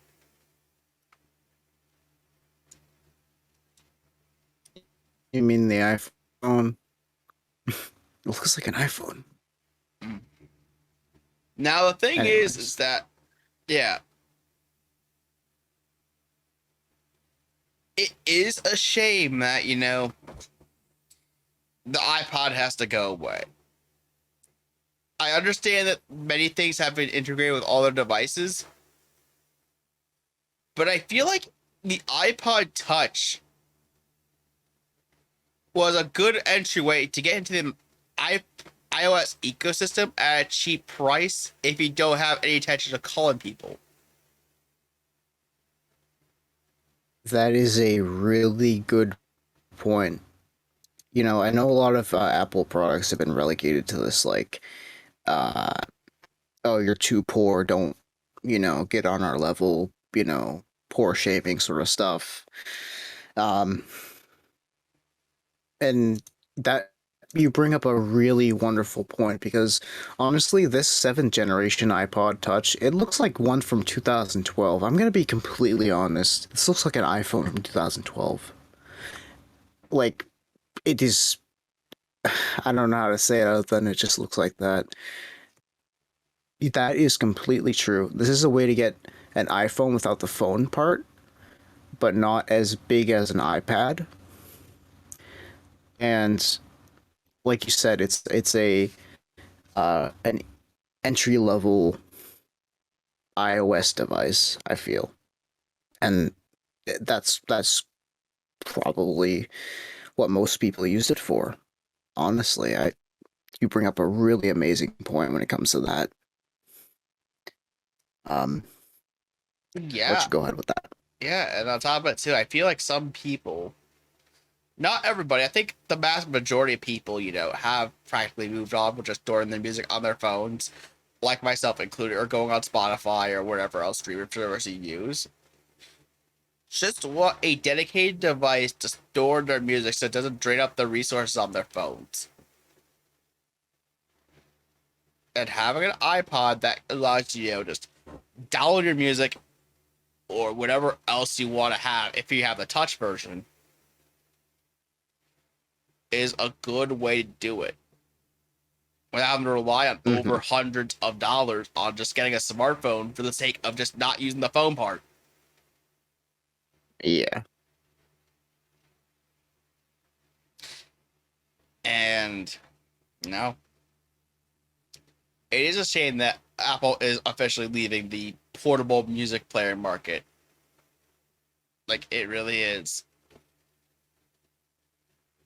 Yeah. Like, I understand they'll make a lot more money and have better resources on just manufacturing the phones, making the MacBooks, and all this stuff, and having all this music, be connected to all their other devices. But something about just having a dedicated device just for your music, I guess, makes me sound old too. It's just like, man, it serves a niche that I feel, yes, has dwindled, but it's a significant enough of a niche that it should still be served. Yeah. I can hear that. I can see that. I mean, I I get that because not only would it be an entry level way to get into the iOS sort of ecosystem, um, it, the a lot of people see phones as like being an MP3 player nowadays. Like you don't need your phone. You can just put an SD card in it and use it as an MP3 alongside it. But But keep in mind this too: most phones nowadays don't have SD cards. yeah, that's another little thing is like you'd have to relegate so much to like music if you want to, or you could use Spotify and stuff, but still it's like having the convenience of having a portable MP3 player and have it separate from your phone. I see how this one isn't, I wouldn't say a bad call in a sense, because for as a business standpoint, but for a consumer standpoint, I wouldn't mind getting onto iOS through an iPod, I hope that uh update support um would at least, continue on, because I know usually they just kind of dock everything else when things become discontinued. So I hope that iPod Touch support at least continues on for quite some time. Right. I'm trying to look through the article, see if they mention anything about that. It doesn't look like they do as far as right now. Let me see. Fun at full speed, $200. Yeah, $200 is not that bad, I gotta say.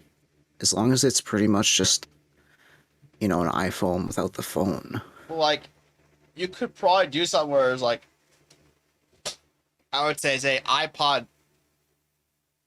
Like, if I were to do the iPod again, I would do like iPod minimal or Yeah, iPod like a ES. Nano. Yeah, or iPod ES. Say for essential. Yeah. This just gives you it pretty much functions as like a shuffle. There's a bare bones music player that you could just use. It may have a screen or something. It'd be more reminiscent of, say, like an iPod Nano or whatever. Just get you by with the music and just a couple bare functionalities, and that's it. Mm-hmm. And you have the iPod Me or iPod Middle. This essentially functions as like a lesser iPod, the lesser of the iPod Touches. It's a lesser spec iPod that gets you a good chunk of the apps and whatnot for the App Store. but not like the top of the line. Like it doesn't have the best screen or the best processor or anything like that. Just the bare minimum to get you by. Maybe take a couple pictures or just browse around or whatever, and that's it. Yeah. And then you have what I would call iPod Max. And this is the iPod that would have the same exact processor as like the latest like iPhone 13 Pro Max or whatever the phone will be. The greatest camera, everything, and it's literally a personal computer in the palm of your hands. Mm-hmm. And I feel like the iPod should have just been around, and they could have repurposed the iPod as something different. I feel it could have gone a long way to keep it around for longer. But then they had to cut the cord. Maybe. Yeah. Maybe just maybe rebrand it. Like, don't call it like maybe call it the iPod, but rebrand it as more than just a music player, you know? Make it like the I don't like to say this, but make it kind of just like the poor man's version in a sense of a iOS device, something that you can get into, and then they would be more tempted to try, because like a lot of people don't like Apple for whatever reason, and they are always Android for life. Me, I'm kind of in that sort of sense because I don't really care about the phone market as much. But if I were to ever get into phone type sort of repairs and, making my own sort of space in the whole phone market in a sense, like, not collecting them, but researching them more because they're interesting for some reason. Like, I find them interesting one day. I would take what you said in a sense, make a sort of baseline, how like graphics cards, they have the entry level and the high end, and the high end is Apple's crazy iPhone 13, 14, whatever. And then the iPods are the lower end, sort of without the iPhone part of it. Yeah, at that point, that's what I think it should be. It's just you have an iPod that's like either that at least could enable you to get into Apple's ecosystem and just trying out the device, see if you like it, and then maybe if you like the experience you have on the iPod, then it could incentivize you to upgrade to an iPhone to have the complete experience of being able to make calls and everything. Yeah. But rest in peace, iPod. The line has served many ways, many people, including myself. And I hope that Apple just actually keep pursuing music initiatives and just keep pushing for music in general across whatever device they have left. Certainly. But in the wake of a death comes rebirth. Because scientists can grow plants in moon soil.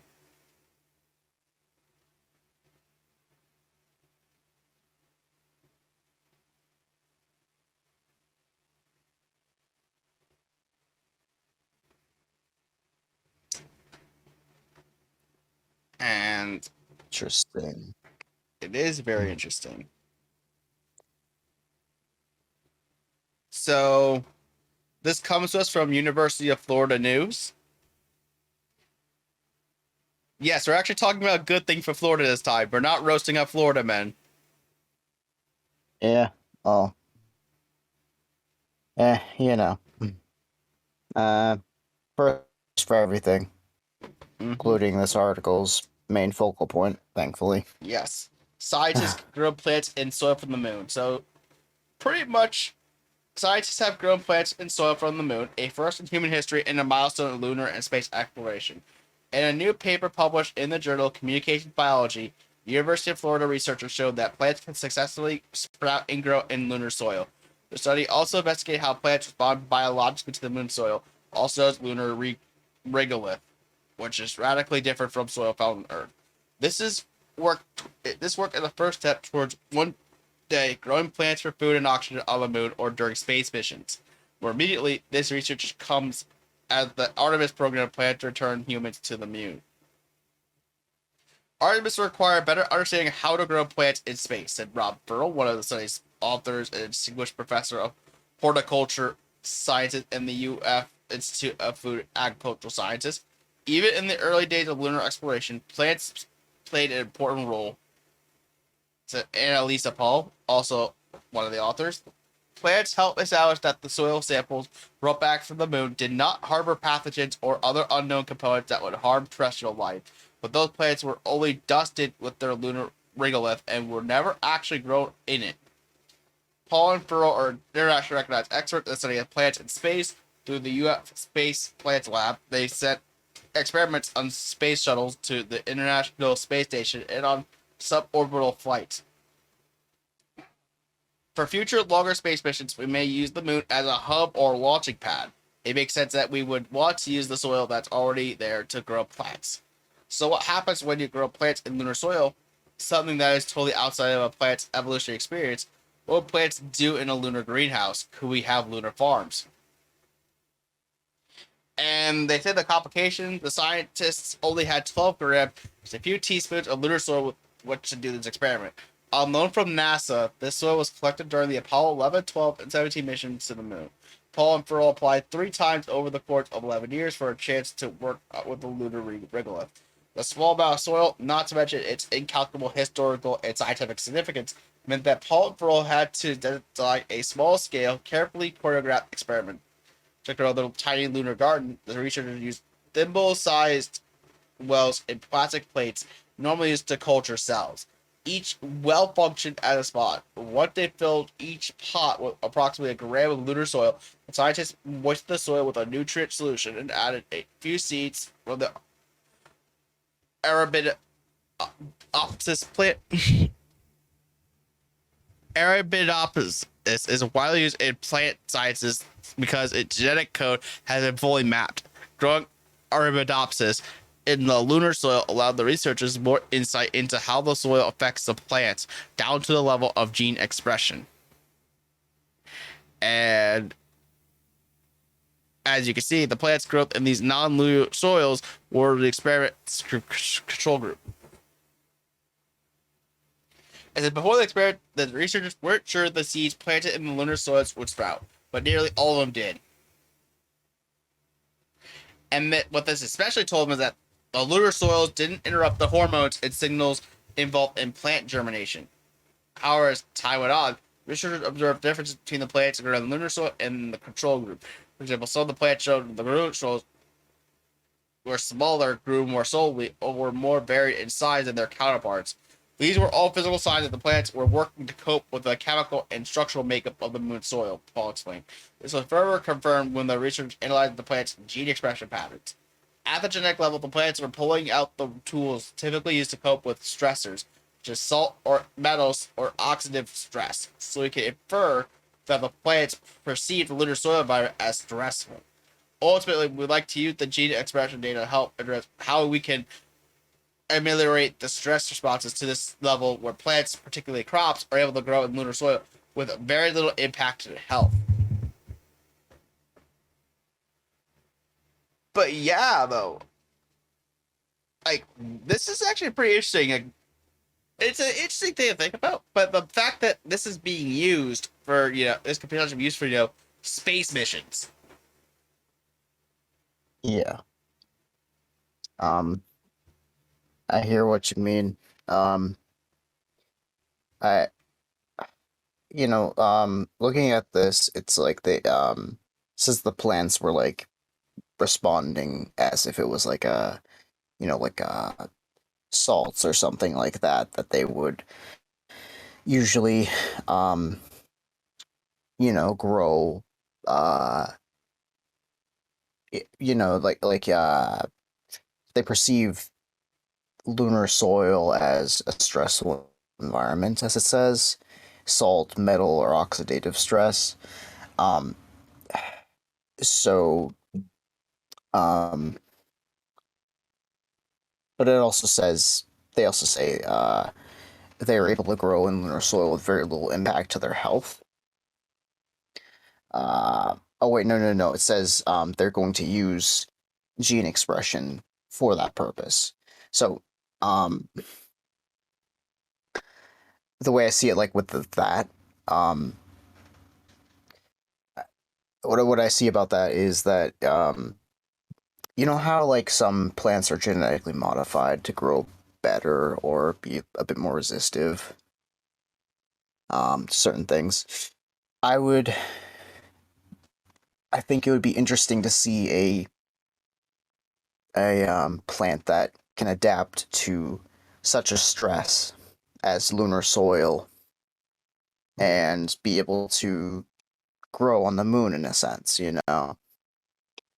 um, Well, or at least use some of the soil that is found on the moon right. to be grown. I would think they would have to do like artificial lighting, considering the fact that the moon is literally half dark and half light.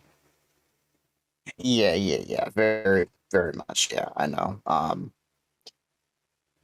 But in general, I'm I find this interesting. Yeah, like Nothing more to it than like in order for this to work, I feel like you would have to have like definitely a lunar farm, obviously, and you would need someone to literally live on the moon to tend the crops and all this stuff to make it work, or have robotic drones that can be controlled from I Earth to make sure the plants are watered. feel like drones would be the most logical step. Um, and we only know so little about this. This is lunar soil brought back from the moon from 1960s, So it's like as far as I know anyways, this was lunar soil give me 1 second. Um yep. Uh Yeah, the Apollo missions. yeah, this was during the Apollo mission, so um this is from way, way back. Um and this is like I feel like this is a limited test because they don't have the actual resources, of course. I would be so like intrigued to find out what happens like later, like when we have more like I was actually thinking, what about Mars soil? Like I know we're moving on to Mars because the moon's a bit boring. Uh that's kind of why we never really returned to the moon after so many years, but um we're trying to see what Mars is like, and I don't know, it's just using the soil um, from the moon to grow plants, and also, of course, like you mentioned, artificial light, water from Earth, and all other stuff.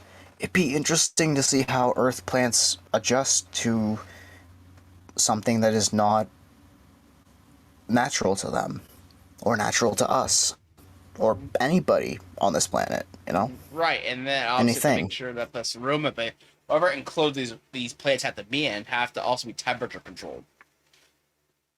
Yeah. But beside the point, like this is a very good direction, like, not only for space missions in particular, but I do think this could help if done right. Could help with food crises from other parts of the world. Like if you made the moon like an international thing, kind of like Antarctica is. Because Antarctica doesn't technically belong to any nation. It's pure international. Yeah. If you make the moon an internationally owned, selection like an object, right? Mm-hmm.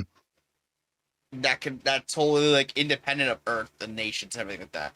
I feel like what you could do there is then you could pretty much just make it an international breadbasket. Yeah. See what you're saying. But obviously, you have to make sure that the rooms are totally temperature controlled. Yeah. And yeah, this could potentially help out with Mars too, because like, if we understand how the moon works, can we figure out how the police patch can result in Mars? Overall, though, I mean, this is still an interesting find and research, and I hope this continues to develop into Without a doubt. so many other things. And with that being said, that is it for today. Our comment of the day is none, really, because, I mean, episode 34 hasn't been out yet, as far as I could tell. Yeah. So yeah, we kind of don't have anything, and even if we go back to like episode 31 or 2, there's still nothing. Yeah. So, as of, as of today, May 15th. Yeah. So, guys, if you like what you're seeing today, make sure you like, comment, subscribe, or follow us on any platform we're on. Also, check out the GAHCast Discord and the Hydroid99 subreddit and the Hydroid99 Twitter, all of which you can find in the link tree that is down below in the description. I am your host, Hydroid99. And I'm FluufAlpaca. And we'll see you all next time. Bye, everyone. NFTs! Yes, alpaca's favorite thing. All Sorry. right, later.